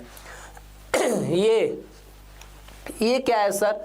ब्रायोफाइलम, ये अपने आप में एक नए नाम से भी अजूबा, अजीब तरह के लग रहा है ना, अजूबा है शरीर, तो अजूबा की तरह है। इसके जो पत्ती होंगे, कभी कभी आपको मान लीजिए पत्ती बना रहे हैं हम ऐसा पान के पत्ते, तो इसका पत्ता ही अलग होगा, तो इनके पत्ती के किनारे से ही ये क्या करेगा, निकलना चाहेगा प्रवर्धन के रूप में, कलिकाएं के रूप में, और वहाँ से एक नया जन्म ले लेगा, है ना। तो इस तरीका से हमारा देखा गया कि ये ब्रायोफाइलम जो है ये है भाई कायिक प्रवर्धन का उदाहरण और फेमस उदाहरण है। ये ध्यान रखना है, पत्तियों द्वारा, किसके द्वारा, पत्तियों द्वारा, यानी पत्ती से भी नए जीव की उत्पत्ति हो जा रही है, तो ये ध्यान रखना होगा। ये आंसर हमारा डी फॉर डॉग था ना। सुरक्षित, क्वेश्चन नंबर 7 करेगी, सुरक्षित गर्भपात भ्रूण की किस अवस्था में होता है। गर्भपात, ये तो भाई हम लोग पढ़े भी होंगे कि पहले अगर भ्रूण का विकास हो जाता था तो उसी में जीवों को मार दिया जाता था। जैसे पता चल जाता था ना कि ये इस जाति का है, मतलब ये मादा है कि नर है, तो ज़्यादातर मादा जाति को क्या किया जाता था, भ्रूण में ही मार दिया जाता था। तो उस टाइम ये प्रचलन बड़ा हाईलाइट में था कि भ्रूण हत्या हो रहा है, सरकार भी इस पर बड़ा मैंने एक्शन लिया था। लेकिन ऐसा कौन सा सिचुएशन होगा जहाँ से लोग बोलते हैं कि हत्या न लगे, सुरक्षित गर्भपात हो जाए, एबॉर्शन हो जाए भैया, तो ये अंग का निर्माण करने पर तो जीव को मारना पाप लगेगा। परिपक्व हो जाएगा भ्रूण, तब भाई वो तो परिपक्व माने विकसित हो गया है कुछ न कुछ, उसको भी मारना पापे लगेगा। तो कहीं ना कहीं ये वही अवस्था है जिसमें लिखा है ब्लास्टुला, बड़ा खतरनाक अवस्था है। ये ब्लास्टुला उस समय का है कि जब ये गर्भधारण की अवस्था में जाएगा, तो ये शुरुआत अवस्था है। मान लीजिए अभी इस अवस्था में अंग जीव का नहीं बना है, माँ के जो गर्भ है वहाँ पर ये शुरुआत हुआ, अब बनना अपना थोड़ा सा बढ़ना चाहेगा। तब तक अगर उसको मार दिया जाए तो ये सुरक्षित गर्भपात है। इसमें ज़्यादातर कोई पाप वाला कहानी नहीं रहेगी कि लड़का को मरवा दिए कि लड़की को मार दिए पेट के ही अंदर, ऐसा कहानी नहीं बनेगा। तो ब्लास्टुला जो है ये सुरक्षित गर्भपात है। इस टाइम में अंग नहीं बने रहेंगे जीव का, हे टाइम में मारवाएंगे भैया कोई तो पाप लगता है, ऐसे बोलते हैं लोग, लेकिन हम क्या जानते हैं इसमें। चलिए आगे बढ़ा जाए। ये क्या कह रहा है समझिए, यहाँ पर कह रहा है कि निम्नलिखित में कौन परिवार नियोजन संसाधनों में प्रयुक्त एक प्रभावी उपाय है। हम लोग पढ़े हुए हैं ना फैमिली प्लानिंग, जिसमें दो कपल्स क्या करते हैं, आपस में विचार करेंगे कि हमारा कितना बच्चा की संख्या रहेगा। अभी ना कि हम दो और हमारे इंडियन टीम 11-12 को प्लेयर बनेंगे, तो नहीं होना चाहिए। तो यहाँ पर देखिए कुछ नाम दिए गए हैं, जैसे कि डायफ्राम है, ये कंडोम नाम दिए गए हैं, इसी को निरोध भी कहा जाता है ना हिंदी में। और आगे भी लिखा है कॉपर टी एवं लूप, इनमें सभी। तो ये जितने भी नाम आपको दिख रहे हैं ये सब के सब क्या करने वाले हैं भैया, तो ये परिवार नियोजन में प्रयुक्त होने वाले होंगे। इनमें से कुछ ऐसे सिस्टम होंगे जिसमें कुछ महिलाएं भी यूज करेंगी और पुरुष का भी यूज करने वाला सिस्टम होगा। जैसे आप यहाँ देख ही सकते हैं, ये कॉपर टी भी हम लोग पढ़े थे कि ये महिलाओं के द्वारा ये टी आकार वाला एक प्लास्टिक का सिस्टम होता है। और ये कंडोम जो होता है ये अपना एक तरह के पुरुषों का प्रयोग वाला सिस्टम होता है, ये मेडिकल के दुकान पे मिलते भी होते हैं। तो ये सिस्टम से क्या होंगे भाई, परिवार नियोजन में ये सुविधा रहेगी। इस नियोजन से अपना भाई साहब गर्भधारण की स्थिति में नहीं आएगी, यानी अपने इच्छा के हिसाब से ये जनन की क्रिया होने वाली है। ठीक है, ये भाई दो लोगों का सहयोग चाहिए, ये ना कि कोई एक का सहयोग रहेगा तो मार झगड़ा होंगे, है ना। तो इनमें सभी आंसर होना चाहिए, हमें उम्मीद है उस चीज़ को आप समझ गए होंगे। आगे बढ़ा जाए। अगला क्वेश्चन क्या कह रहा है, देखिए 9 क्वेश्चन क्या कह रहा है समझिए। कह रहा है कि निम्नलिखित में नर युग्मक कौन है। नर युग्मक समझ रहे हैं ना, मेल के पास कौन युग्मक होगा भाई। 9 का आंसर आने लगा। चलिए बहुत बढ़िया आंसर दे रहे हैं आप लोग। आंसर सही आ रहा है कि नर युग्मक जो है ये हमारे शुक्राणु, जो कि हम लोग अंग्रेजी में इसे स्पर्म भी कहते हैं, तो यही है नर युग्मक। मतलब इन्हीं से पता चलता है कि वो व्यक्ति पुरुष है और उसके अंदर ये पहचान होती है ना। ये नर युग्मक कहाँ बनते हैं भैया, शुक्राणु लोग कहाँ बनते हैं, तो हम लोग पढ़े हैं ना वृषण के अंदर। चलिए अगला क्वेश्चन करें कि द्विखंडन पाया जाएगा किसमें, द्विखंडन किसमें होगा बोलिए। ये वही क्वेश्चन है जिस पर हम लोग विचार किए थे पीछे। द्विखंडन की विधि किसमें होगी बताइए। पीछे इसको भी हम होमवर्क में दिए, मैंने ऐसे ही वो क्वेश्चन था जिसमें द्विखंडन पर बात आ रही थी, तो आप लोग वहाँ मतलब कंफ्यूजन में करवाए थे। जैसे स्पंज की बात करें, खाने वाला स्पंज नहीं है, और हाइड्रा भी है, साथ में जीवाणु भी है, और इनमें से बैक्टीरिया भी है। तो जीवाणुओं की भी तो कहानी हो ही रही है, द्विखंडन बहुखंडन पढ़े हैं ना, जीवाणुओं की बैक्टीरिया की बात हो रही है। तो ध्यान रखना है कि आप इसमें आंसर क्या दे रहे हैं। आप लोग 11 के सी आंसर दे रहे हैं। चलिए ठीक है, मारिए जीवाणु, जीवाणु का आंसर आप लोग दे रहे हैं। तो चलिए आगे बढ़ा जाए, क्योंकि जो वहाँ पर हाइड्रा था वो तो मुकुलन के द्वारा फेमस है, आप लोग जान ही रहे हैं।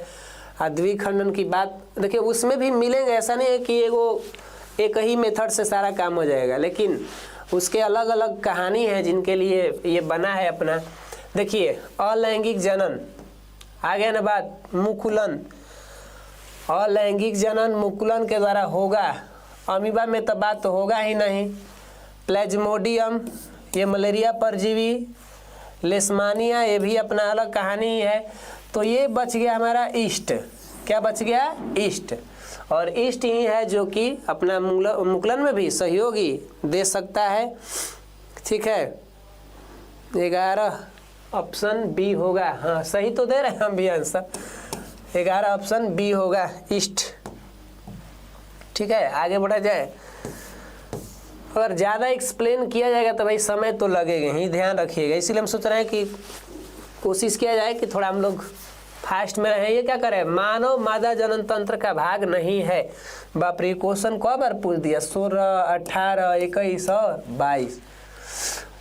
मानव मादा जनन तंत्र का भाग कौन नहीं है बताइए। तो देख लीजिए, अंडाशय तो है किया है भाई, तो हमको भी बुझा रहा है, गर्भाशय भी बुझा रहा है। ये शुक्रवाहिका नाम कुछ भले लिखा है शुक्रवाहिका, और डिम्ब वाहिनी, ये तो हमको लग रहा है कि तीनों है। और ये सी वाला क्या कह रहा है, सी वाला तो कह रहा है कि नहीं होना चाहिए। ये शुक्रवाहिका पता है ना, शुक्राशय, शुक्रवाहिका, शुक्रवाहिनी, ये तो नर जनन के अंतर्गत आता है, याद है ना। इसी से न चलते हैं शुक्राणु, इस रास्ते से, इसीलिए नाम बना था यहाँ पर। चाहे ट्रिक भी समझिए, शुक्र, शुक्र माने क्या, शुक्राणु को डिनोट कर रहा है।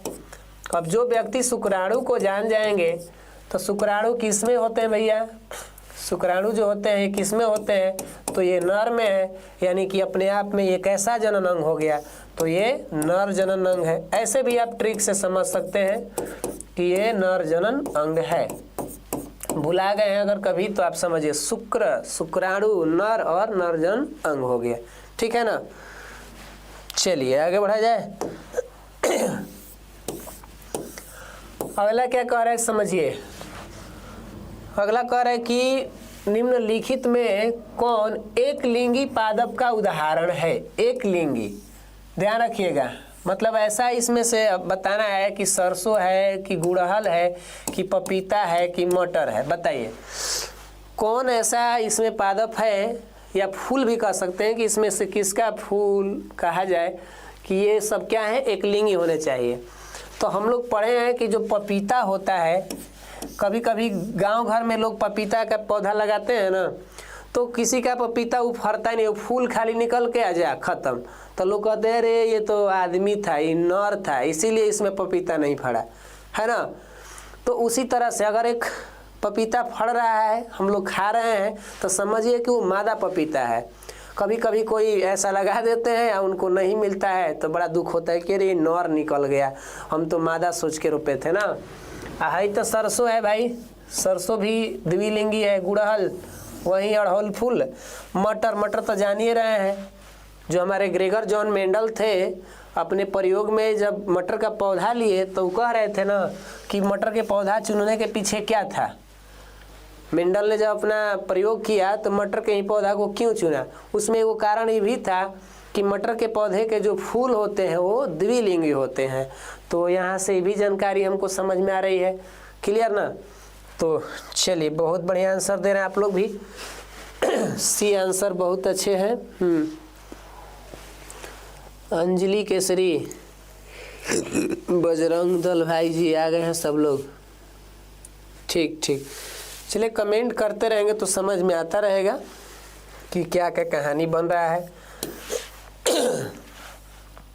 देखिए क्वेश्चन आया है, लंबा चौड़ा समय से पूछा हुआ है, देख लीजिए। 13, 19, 21, 25, बाप रे, ये तो इतना बार पूछ दिया, 4 बार ना। फूलों में नर प्रजनन अंग कौन है? फूल के अंदर बताइए तो। ये का बीच में एक ऑप्शन आ गया है, रुक जाइए बताइए। आंसर आ गया ना।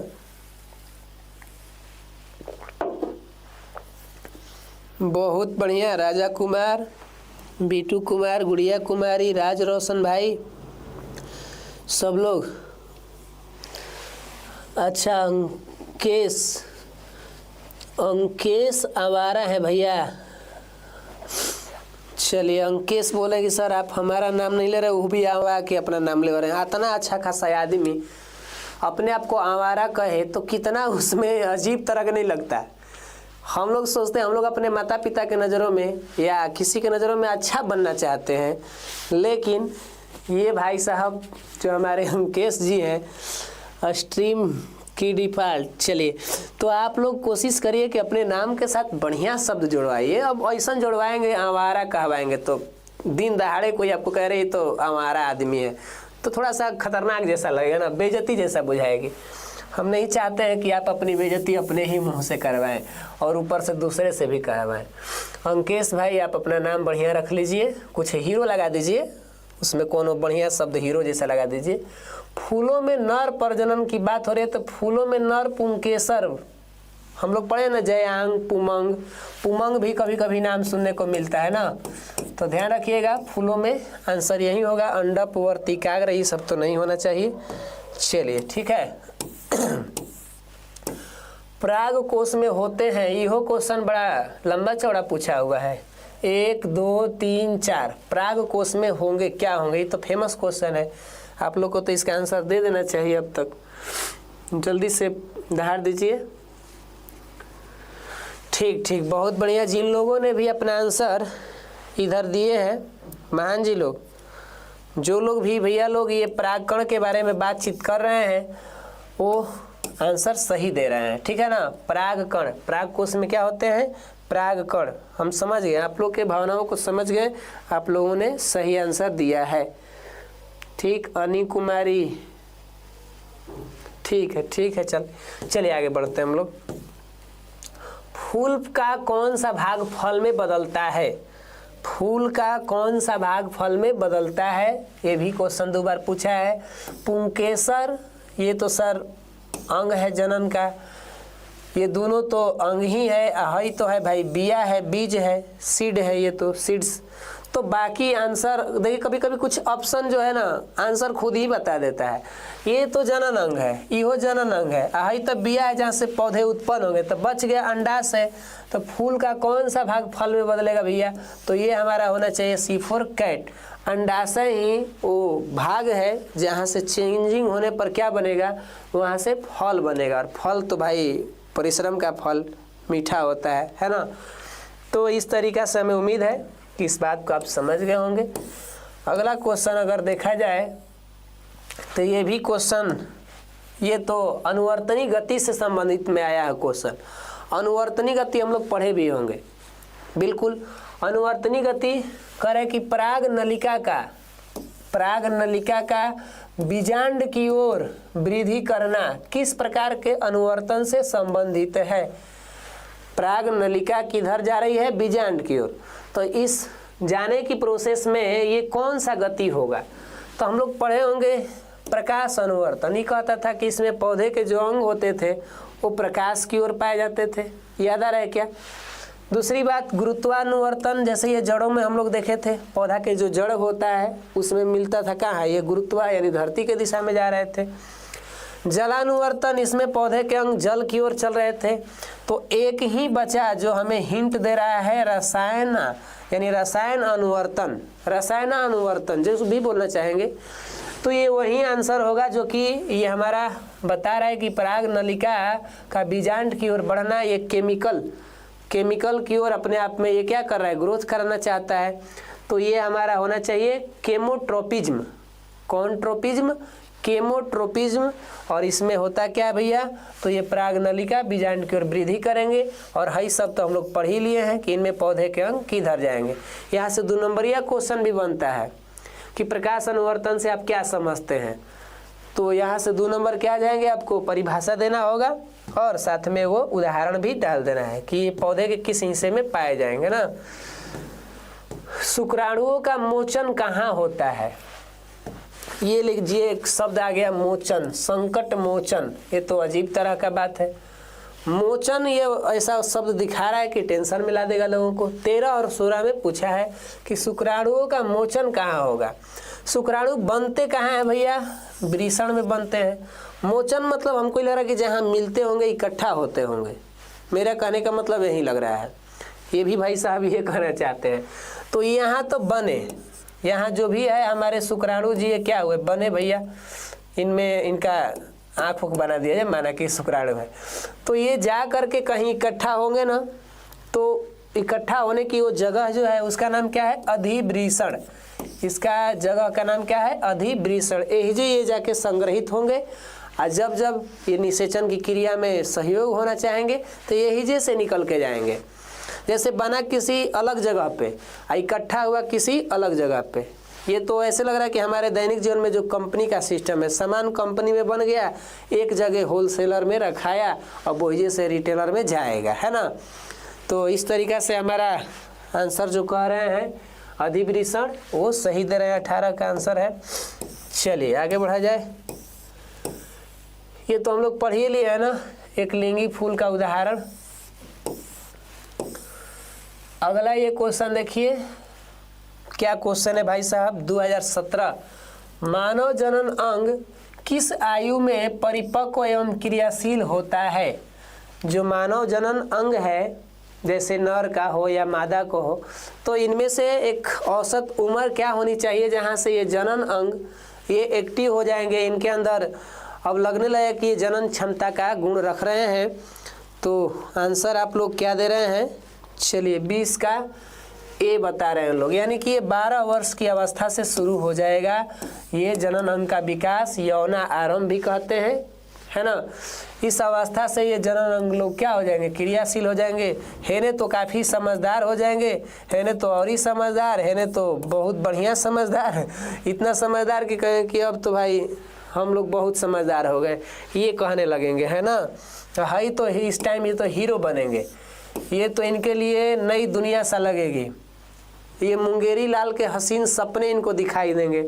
इनको नई नई समझ रहे हैं ना, इस प्रारंभिक जो दुनिया दिख रही थी तो उसमें प्रारंभिक कर रही है, जो नई दुनिया दिख रही है, रंग बिरंगी संसार, ये ज़्यादा समझेंगे। हाई सब कहेंगे ये हम लोग तो भाई क्या बताएं, हम लोग की कहानी ही कुछ अलग है। ये लोग हीरो बनेंगे, इसमें गाना भी गाएंगे, बहुत बढ़िया बढ़िया सॉन्ग गाते हैं ये लोग, ठीक है ना। फिल्म के अधिक तौर पे सॉन्ग उन्हीं के लिए बनते हैं। आगे देखिए, शुक्राणु का निर्माण कहाँ होगा, ये तो हम पहले ही चर्चा कर दिए हैं। अब चलेंगे असली चर्चा में। 2018 शुक्राणु जी का निर्माण कहाँ होगा, बोल दीजिए। शुक्राणु कहाँ बनेंगे, तो ये तो गर्भाशय अंडाशय इनमें की बात तो है नहीं। शुक्राणु को बनना होगा तो कहाँ बनेंगे, ये वृषण में, टेस्टिस में बनेंगे। एक पुरुष में वृषण की संख्या कब होती है प्रभु, ये 2 होते हैं प्रत्येक वृषण, है ना। ये वृषण कोष नाम के थैली में रहते भी हैं, हम लोग को ये भी जानकारी है, ठीक है। चलिए आगे बढ़ा जाए। लिंग गुणसूत्र, ये देखिए क्वेश्चन, लिंग गुणसूत्र का पूर्ण जोड़ा पाया जाता है, 2017 में आया है। लिंग गुणसूत्र का पूर्ण जोड़ा पाया जाएगा। ऐसे हम लोग को बताया गया है कि जो मानव होते हैं उसमें 23 जोड़ा क्या होता है, गुणसूत्र होता है। जो मानव होते हैं उसमें क जोड़ा होता है, 23 जोड़ा। जोड़ा के संबंध में ये पूछा ना। अगर ये संख्या पूछता है, क्या पूछता है प्रभु, संख्या, तो इसकी हो जाती है कितनी, 46 हो जाती है। लेकिन अब पूछ रहा है कि इसमें पुरुष स्त्री के नाम दे दिया, तो भाई साहब अब हमको थोड़ा समझना पड़ेगा। ये हमारे नर जी हैं और ये हमारे मादा जी, इनको भी मिले हैं 23 जोड़ा और इनको भी मिले हैं 23 जोड़ा। लेकिन इनके 23 जोड़ा में से जो 22 गो होते हैं, जो कब होते हैं भैया, 22 गो, ये क्या होते हैं, 22 गो x हो जाते हैं। इनका एक जोड़ा, जो एगो जोड़ा बचता है, ये क्या हो जाता है, xy। एक जोड़ा का मतलब 2 गो। तो इसमें कह रहा है कि लिंग गुणसूत्र का पूर्ण जोड़ा, तो में तो पूर्ण जोड़ा हुआ ही नहीं, एगो तो बेचारा ही साइड हट गया। कहीं कहा कि 22 गो तुम लोग ठीक रहो, हम भैया साइड हटते हैं। हे में देखा गया अगर इनको भी हम बंटवारा करें तो 22 और इनका भी एक जोड़ा को साइड रखें तो इनमें भी ये भी x ही होगा और ये हो बेचारा वहीं रहेगा, और सॉरी x ही रहेगा यहाँ पर भी। तो देख लीजिए पूर्ण जोड़ा किस में लग गया, इन्हीं में लग गया। हे ने बेचारा है, ये जो है याद आ रहा है ना, अलिंग गुणसूत्र, लिंग गुणसूत्र, समझ रहे हैं। तो यही वो व्यक्ति है, पुरुष है, जो कि एक पुत्र के निर्माण में इनका क्या होता है, वायु गुणसूत्र ज़्यादा सहयोगी होगा। एक महिला है तो ये नर के लिए तो योगदान देंगी नहीं, मादा के लिए ही योगदान देंगी। तो एक नर के निर्माण में नर का ही सहयोग होगा ना, मतलब एक पिता पे ही उसके पुत्र का कहानी टिका हुआ है लिंग निर्धारण में, और एक माता पे ही पुत्री का कहानी टिका हुआ है। तो आंसर हमें चाहिए क्या, स्त्री होना चाहिए। ठीक है, उम्मीद है आप लोग उसको समझे होंगे। आगे बढ़ा जाए। हाइड्रा में प्रजनन की कौन विधि पाई जाती है, आप लोग तो इसको जानबे करते हैं, मार दीजिए आंसर, मारिए इसको।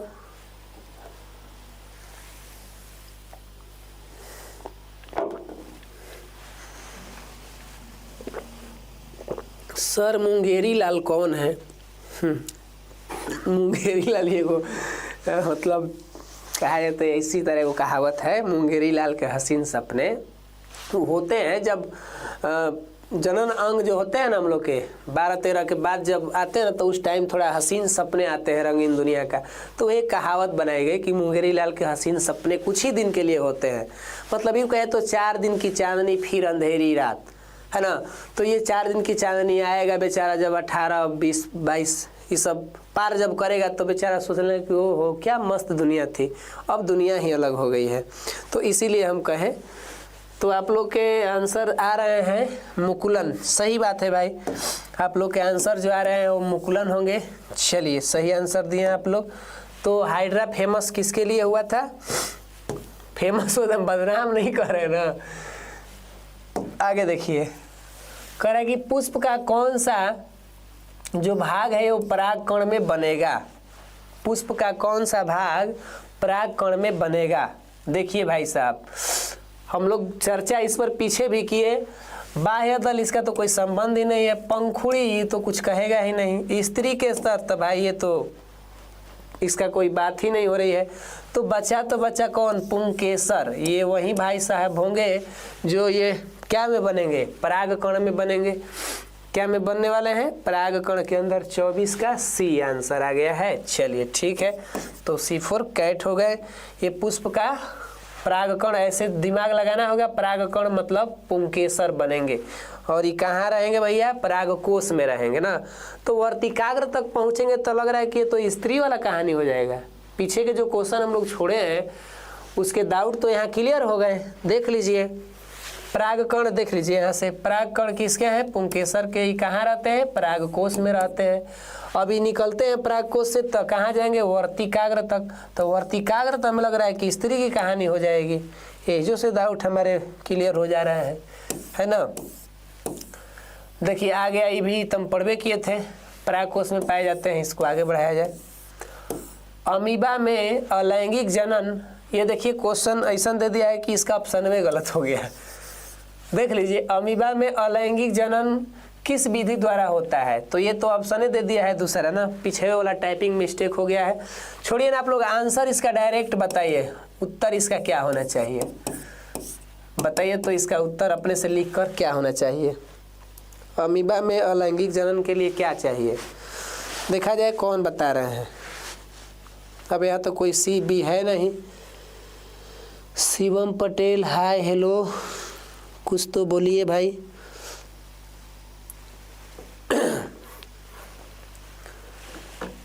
काहे आप लोग के कमेंट रुक गए का?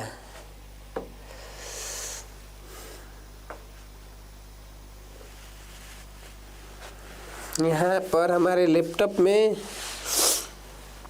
सागर जी विखंडन, ठीक ठीक, बहुत बढ़िया। विखंडन में ही तो होते हैं ना द्विखंडन बहुखंडन, सही बता रहे हैं। विखंडन का आंसर आ रहा है, जो कि इसमें द्विखंडन फेमस होता है ना। चलिए ठीक है। विखंडन सही आंसर है। बहुखंडन, अब तो क्या कहा जा सकता है? अभी यही तो ऑप्शन नहीं बचता है। विखंडन दो भाग में बढ़ता है ना, द्विखंडन, बहुखंडन, बाइनरी, और उसके बाद क्या, मल्टीपल। चलिए आगे बढ़ा जाए। पौधे में जनन अंग कहाँ पाए जाते हैं? चलिए बताइए जल्दी। तो पौधे में जनन अंग कहाँ पाए जाएंगे? तना में होंगे कि जड़ में होंगे कि पुष्प में होंगे कि फल में होंगे? बोलिए जल्दी से आंसर दे दीजिए कि पौधे में जनन अंग कहाँ पाए जाएंगे? तना में, जड़ में, पुष्प में, फल में। ये क्वेश्चन भी इसमें पूछा भी है। तो जनन अंग कहाँ रहेंगे पौधे में? ठीक ठीक आंसर सही आ रहे हैं, बहुत बढ़िया, बहुत अच्छा। 27 का आंसर आ गया क्लियर, बहुत अच्छा, ठीक है। रानी कुमारी, ठीक ठीक। तो ये आंसर सही है। जिन लोगों ने भी आंसर अपना पुष्प में दिया, यानी पुष्प माने फूल, और फूल में ही पौधे के जनन अंग पाए जाते हैं, आप लोग का सही आंसर है, जो भी 27 का मारे हैं, ठीक है ना। अगला है क्या जी? निम्न में से कौन पुनरुद्भवन का उदाहरण है? देखिए पुनरुद्भवन क्या होते हैं भैया, ये देख लीजिए। ये क्या हो रहा है जी? हाँ बोलिए, निम्नलिखित में कौन पुनरुद्भवन का उदाहरण है? समझ रहे, ये थोड़ा अजीब नाम है, पुनरुद्भवन।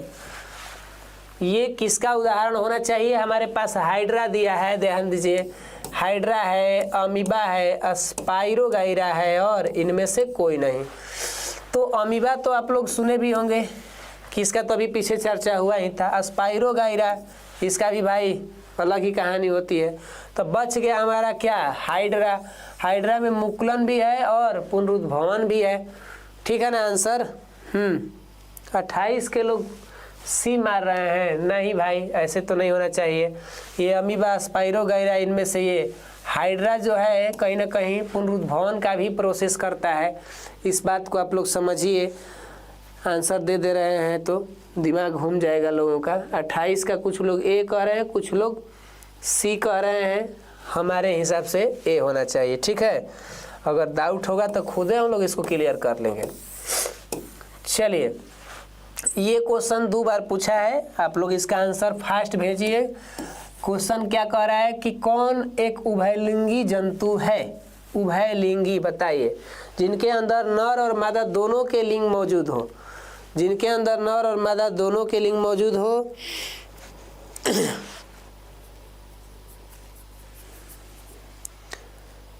चलिए, तो मिलाया जाएगा आंसर, कोई दिक्कत नहीं है। क्वेश्चन बोल रहे हैं कि सर रुक जाइए, तब सर्च मार लें हम। स्पाइरोगाइरा में जनन की कौन विधि होती है? थोड़ा मिला लिया जाए, डाउट क्लियर कर लिया जाए। ना भाई साहब, स्पाइरोगाइरा में लिखा ही है विखंडन के द्वारा होता है। यहाँ पर हमने गूगल के द्वारा सर्च भी मारा, तो जो हम लोग सही बोल रहे थे आंसर ना, ठीक है। ये वाला 29 का क्या बता रहे हैं, जो कि उभयलिंगी में क्या आएगा? उभयलिंगी में तो हमारे ये कौन होंगे? केचुआ ही ना होंगे। कुत्ता तो एक अलग है, इसमें स्त्री पुरुष दोनों होते हैं। बिल्ली में भी बिल्ली केवल एक ही नहीं होती है, उसमें नर बिल्ली, मादा बिल्ली भी होते हैं। बकरी में भी तो भाई नर बकरी, मादा बकरा है, उल्टा बोल रहे हैं, नर तो बकरा हो जाएगा ना, उल्टा हम बोल दे रहे हैं। चलिए 29 तक आ गए हम लोग, और भी आगे बढ़े। देख लीजिए क्या कह रहा है कि किसमें द्विखंडन नहीं होना चाहिए। किसमें भाई साहब? अमीबा में तो होइबे करेगा, है ना, यूग्लिना में भी होगा, पैरामीशियम में भी होगा हमें लग रहा है, लेकिन ईस्ट में तो ये तो मुकुलन वाला कहानी लग रहा है। 30 के क्या कह रहे हैं आप लोग? हमारे हिसाब से तो जो हम बोल रहे हैं सो बोल ही रहे हैं। 30 के क्या कह रहे हैं? 30 का, हाँ 30 का मेरे बात पे आ गए ना आप लोग? खड़ा खड़ा एकदम समझिए ना कि क्या बताएं। ठीक है, अमीबा हो, पैरामीशियम हो, यूग्लिना हो, ये सब तीनों भैया लोग जो है ये तो द्विखंडने बहुखंडन की बात करते हैं। ये लोग अपना ऐसा नहीं है कि हम नहीं कहेंगे, लेकिन हाँ ईस्ट जो है ये हमारा कहता है कि भाई इस मेथड से हम जन्म नहीं लेंगे, मेरे अंदर कहानी चलती है मुकुलन वाला, है ना। पराग कण कहाँ बनते हैं? पराग कण कहाँ बनेंगे, मतलब ये समझ सकते हैं कहाँ होते होंगे। आप लोग ऑप्शन देखकर ही समझ सकते होंगे कि कहाँ बनेंगे। बता दीजिए, 2 बार वो पूछा है पराग कोश किसके अंदर बनेंगे, ये तो हम लोग कई बार पढ़ भी लिए हैं, फिर से आ गया है तो चिंता की बात नहीं है। 31 ठीक है, बहुत बढ़िया है। देखिए हम ये सोच रहे हैं कि लाइक को एक भी आप लोग नहीं करते हैं क्या? खिसिया जाते हैं क्या हमको? मैंने इतना बूढ़ बुजुर्ग टाइप के हम दिख रहे हैं जी कि कोई लाइक भी हमको नहीं कर रहा है। क्या मैं सरस्वती, आपके राज्य में ऐसे कैसे हो सकता है? इतना ही लोग हमको लाइक भी नहीं करे, एकदम आए काद होती होती एकदम पहन के कपड़ा ऊपर एकदम छिलवा के फिजिक्स पढ़ना लिखवा के आएंगे, तब लग रहा है लोग लाइक करेंगे हमको ना। ऐसे तो लोग लाइक पर ध्यान नहीं दे रहे कि सर जी को लाइक किया जाए कि नहीं किया जाए।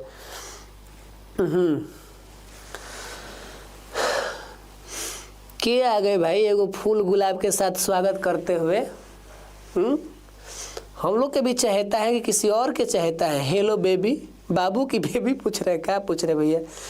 एक से बढ़कर एक फूल माला, हमको लगा कि माला लेके आ जा रही, तो गुलाब के फूल लेके आ जा रहे हैं। क्या है भैया, कैसे कैसे लोग रहते हैं इस धरती पर, फूल माला के साथ स्वागत करते हैं, गजब। वेलकम वेलकम, हाँ जी भैया। तो क्या बोल रहे थे हम लोग? यही आंसर था ना, पराग कोश। चलिए बहुत बढ़िया। तो ये पराग कोश के अंदर की कहानी बनती है। आगे अगर बढ़ा जाए तो घेघा रोग, ये तो लग रहा है कुछ आगे पीछे चैप्टर के हो गया क्या, इसी चैप्टर में दे दिया है। ये देखिए भाई साहब, जनन चैप्टर में तो हमको लग रहा है कि इसका कहानी है नहीं, आ गया है तो हम लोग छोड़ेंगे नहीं, क्योंकि हम लोग का थ्योरी है जब तक तोड़ेंगे नहीं तब तक छोड़ेंगे नहीं, है ना। तो ये तो बताइए ना आप लोग, इसको तो बता सकते हैं। समझ रहे हैं भाई चंदन जी? हाँ, फूल माला भेज दे तो हम लोग डरा न गए चंदन भैया। सही में आपने जब जैसे ही फूल भेजा तो हम डरा गए। आजकल फूल भी नहीं दे रहे, गोभी वाला फूल दीजिए ताकि पसंद आए तो ठीक, नहीं आए तो पकौड़ी बना खाए। क्या कह रहे हैं? घेघा रोग आयोडीन की कमी से ना? हाँ सही बोल रहे हैं, आयोडीन की कमी से घेघा रोग होगा। है तो चीनी वाला तो हम लोग जानबे कर रहे हैं, कुल इंसुलिन की कहानी थी। रक्त की कमी मतलब वही एनीमिया वाला बात हो जाएगा। मोटापा तो भाई कुल छोड़िए, ये सब के बातें नहीं करना, फैट वाला कहानी।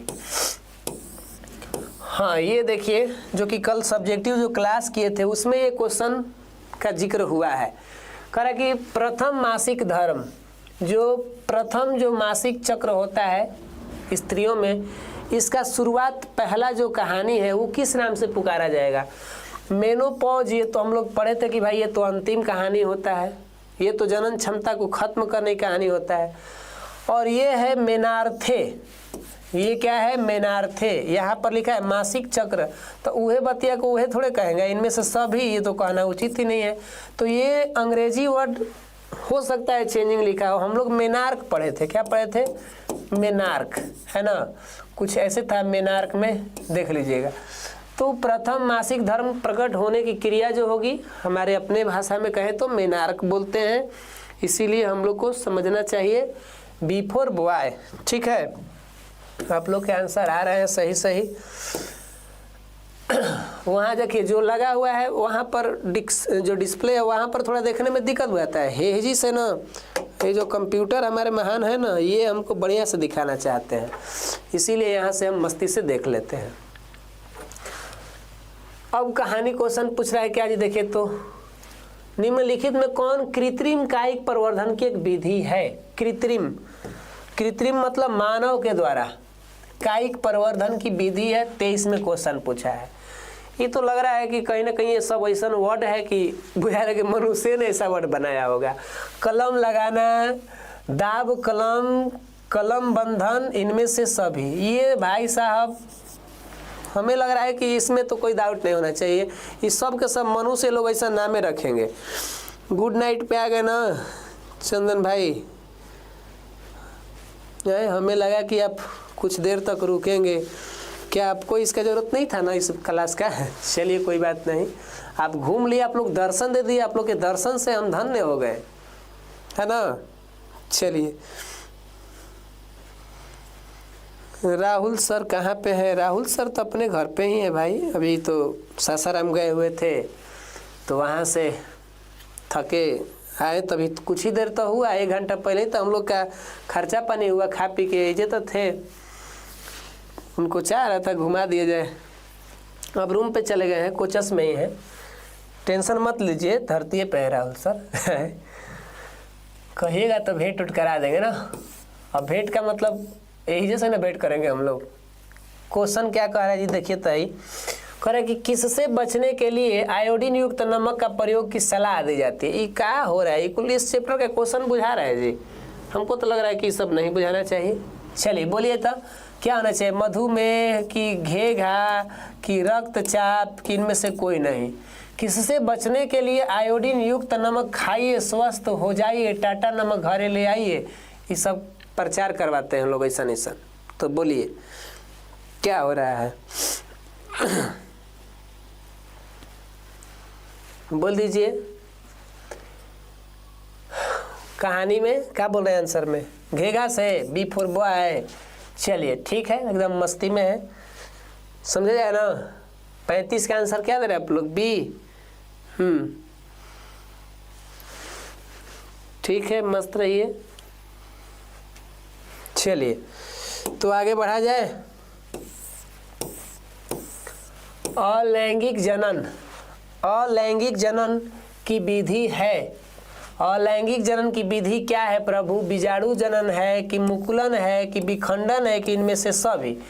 36 का ये क्वेश्चन, मैंने 2023 में ये क्वेश्चन आया हुआ है, आप लोग बोल सकते हैं, समझ रहे हैं।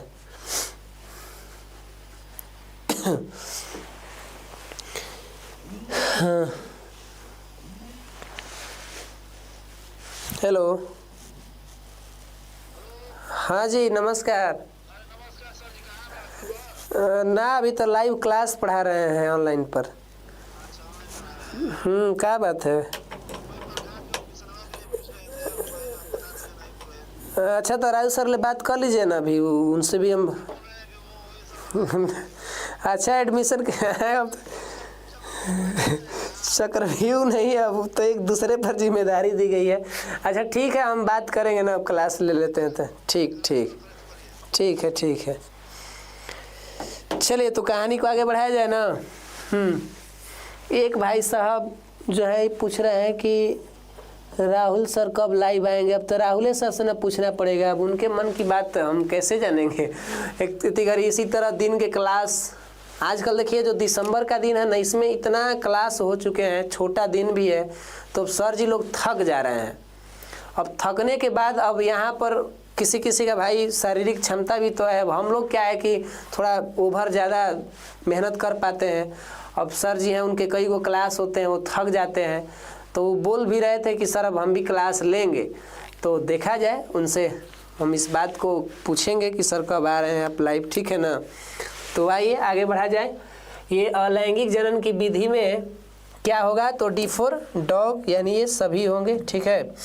चलिए अगला क्वेश्चन हमारा क्या कह रहा है, समझ लिया जाए। क्वेश्चन कह रहा है कि कौन सा जीवाणु जनित रोग नहीं है। 2022 का क्वेश्चन है कि कौन ऐसा रोग है जो कि जीवाणु से ये नहीं होगा।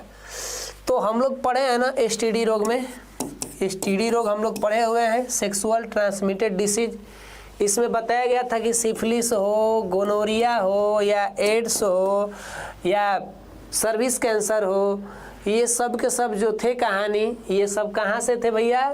तो ये कोई ना कोई जीव से ही हो रहे थे ना। अब उसमें वायरस भी था, ऐसा बात नहीं है, प्रोटोजोआ भी था, लेकिन ये जो मस्सा है ये भाई साहब हमारे इस ऑप्शन से ही हट के लग रहा है। कुछ कुछ आंसर देने के लिए हम लोग दिमाग लगाना पड़ता है कि कौन होगा। तो भाई ये तो हमारा कहानी है ही, ये भी है, ये तो बात ये नहीं करना, तो है हमारा हट रहा है सबसे। तो लो भैया तुम ही हमारा आंसर बनो, इसमें टेंशन क्या करना है क्या जी। तो इस तरीक़ा से वो आंसर हम लोग क्लियर किए।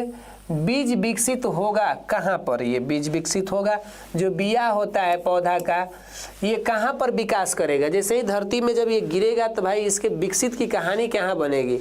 एक पौधा बड़ा हो जाता है तो उसमें बिया बनता है ना, ताकि अगला पौधा का हम रोपण कर सके, उसको बड़ा कर सके। तो उसके लिए ये कहाँ से, फल से बनेगा।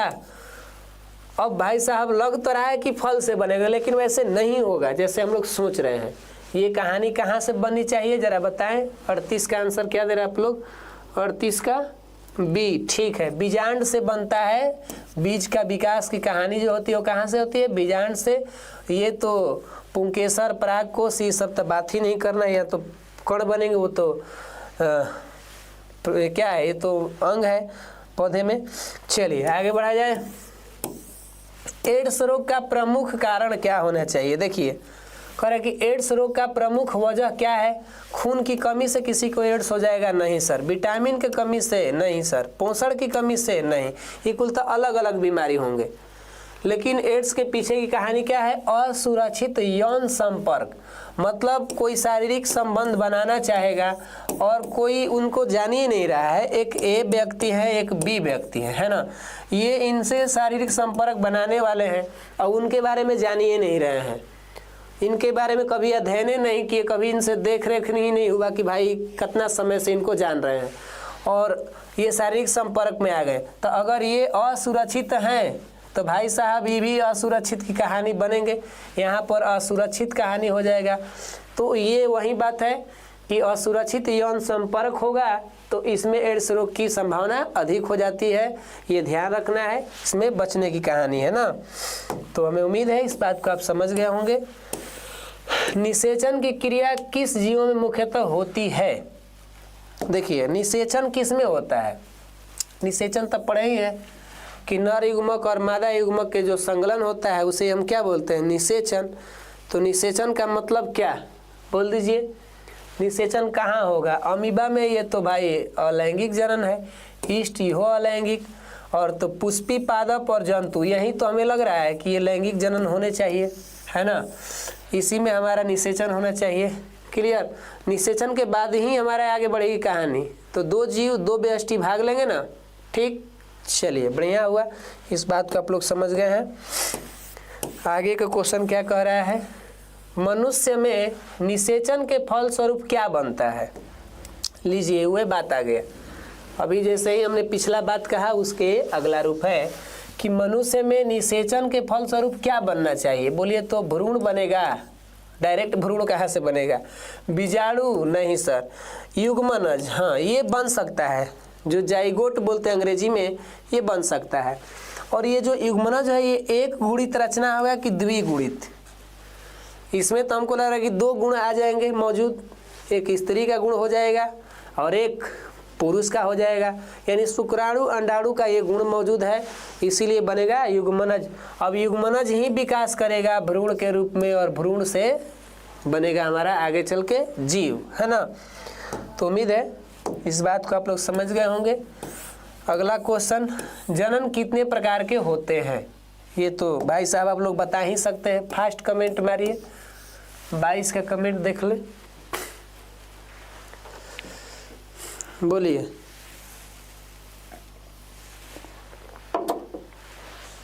हम्म, 22 का आंसर आ रहा है, बहुत बढ़िया। सूरज कुमार, अंजलि कुमारी, ऋषभ जी, बिट्टू भाई, सभी लोग एकदम दहाड़ रहे हैं। ठीक है, बहुत बढ़िया, बहुत अच्छा। आंसर क्लियर हो रहे हैं। जनन दो प्रकार के, जिसमें हम लोग का नाम क्या था, एक लैंगिक जनन, लैंगिक जनन, और एक क्या था, अलैंगिक, है ना। सेक्सुअल रिप्रोडक्शन, असेक्सुअल रिप्रोडक्शन, ठीक है। चलिए, तो जनन कितने प्रकार के हो रहे हैं, दो प्रकार के, ठीक।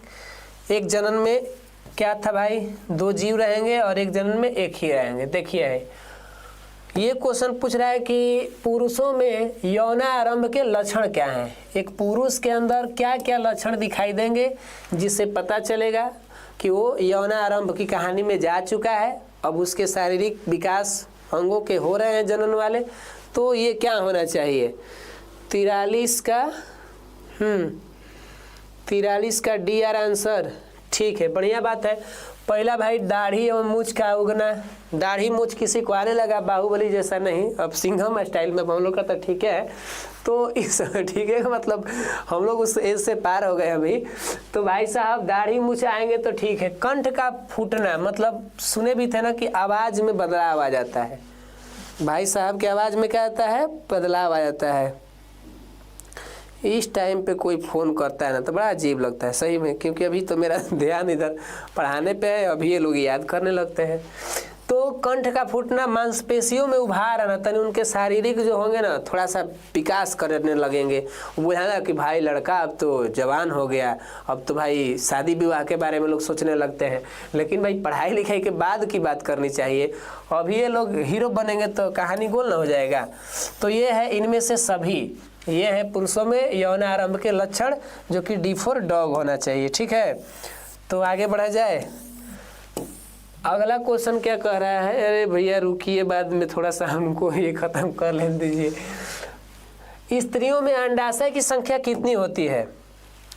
ये हम लोग पढ़े अंडाशय मतलब वो यही लग रहा है जो 2 था ना, 2 गोला वाला सिस्टम, उसकी बात पूछ रहा है कि स्त्रियों में जो अंडाशय की कहानी होती है ये कितने होते हैं बता दीजिए।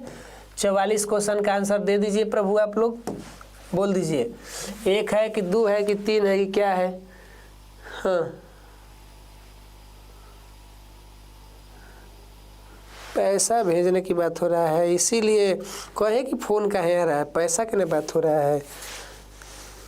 ठीक है चलिए, कितना आया है भाई चलिए, मैंने एडमिशन का बात है, पैसा का मैंने कि कोई पेरेंट्स फ़ोन किए हैं तो एक बार बात कर लें कि चलिए हम बोल देंगे ना। ठीक है, टेंशन में मत रहिए, पैसा मेरे को आ रहा है तो अब क्या टेंशन है। देखिए ऑफलाइन क्लास का था, स्त्रियों में अंडाशय की संख्या कितनी होती है, 2 आंसर आ रहे हैं आप लोग का। ठीक ठीक, बहुत बढ़िया।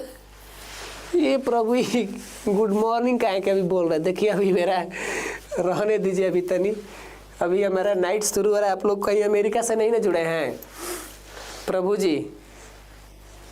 ऐसे माना जाता है कि जिनसे हम मिलते हैं शुरुआत स्टार्टिंग, तो भाई रातियों कहेंगे गुड मॉर्निंग सर, तो कोई कहेंगे क्या अजीब तरह के लोग हैं, कैसे कैसे इंसान होते हैं प्रभु। तो चलिए आगे बढ़ा जाए।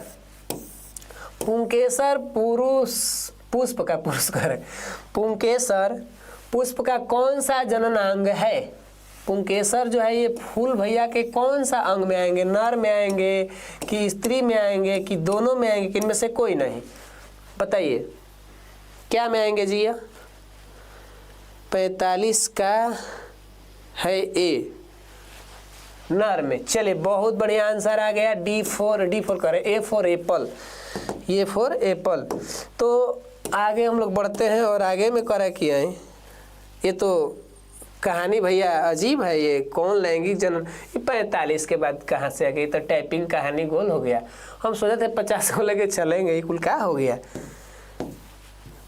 हाँ तो ना हम लोग मेहनत किए, ये सब कुछ ही हो रहा है जी। 43 आ गया, चलो ना इसको 46 में आ जाए, क्या कह रहा है बोलिए। चलिए तो बता दीजिए, तब यहाँ पर मिस्टेक हो गया है। अब तो हमको लग रहा है कि क्लास ख़त्म करना पड़ेगा। ऐसे हम सोचे थे कि कुछ तनी ले चले क्वेश्चन थोड़ा सा। करें कि निम्नलिखित में कौन लैंगिक जनन संचारित रोग नहीं है, STD रोग कौन नहीं है बताइए। एड्स को तो हम लोग पहचान ही रहे हैं, acquired immune deficiency syndrome. Gonorrhoea का नाम तो सुनबे किए हैं, सिफिलिस के नाम भी हम लोग सुने हुए हैं। लेकिन टाइफाइड जो है ये तो भाई सल्मोनेला टाइफी, ये तो उस सूक्ष्म जीव से होता है जिसमें बुखार लगते हैं हमें, है ना, याद आ रहा है ना वो। ठीक ठीक, तो ये हमारा टाइफाइड जो है ये STD रोग नहीं है। ठीक है भैया, ये कौन रोग नहीं है जी, STD रोग नहीं है। तो इस तरह से हमारा ये क्वेश्चन 46 भी क्या हुआ, समाप्त हुआ। और आगे क्या कह रहा है, हाँ ये भाई साहब देखो टाइपिंग में ये कुछ इधर उधर हो गया है और ये है कुछ है ने लो ये बच गया। ये तो 47 की जगह 44 आ गया है। गजब, क्या मस्त टाइपिंग हुआ है। तो ये देखिए टाइपिंग मिस्टेक हो जाते हैं, थोड़ा आप लोग समझ सकते हैं। होमोसैपियंस हम लोग हैं, हम लोग इस मनुष्य का वर्तमान जो कहानी चल रही है ये होमोसैपियंस की है।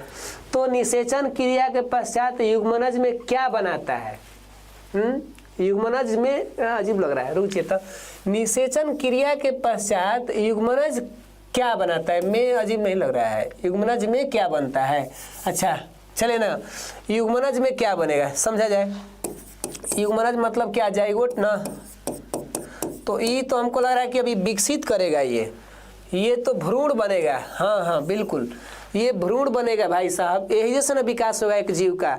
अगर कभी कभी सुने थे ना कि इसी में खबर मिल जाता था कि ये लड़का है कि लड़की, यानी नर है कि मादा है, तो यही से भ्रूणे में इनको काम तमाम करवा दिया जाता था। ये ऐसे इलीगल तरीका हो जाएगा, यहाँ पर सरकार काफ़ी बड़ा एक्शन ले लेगी। तो यही जो युग्मनज है ना भ्रूण में विकसित होगा। तो हमें आंसर बी होना चाहिए, ठीक है। तो इस तरह से हमारा ये आज का ऑब्जेक्टिव का रिवीजन जो रहा ये समाप्त हुआ।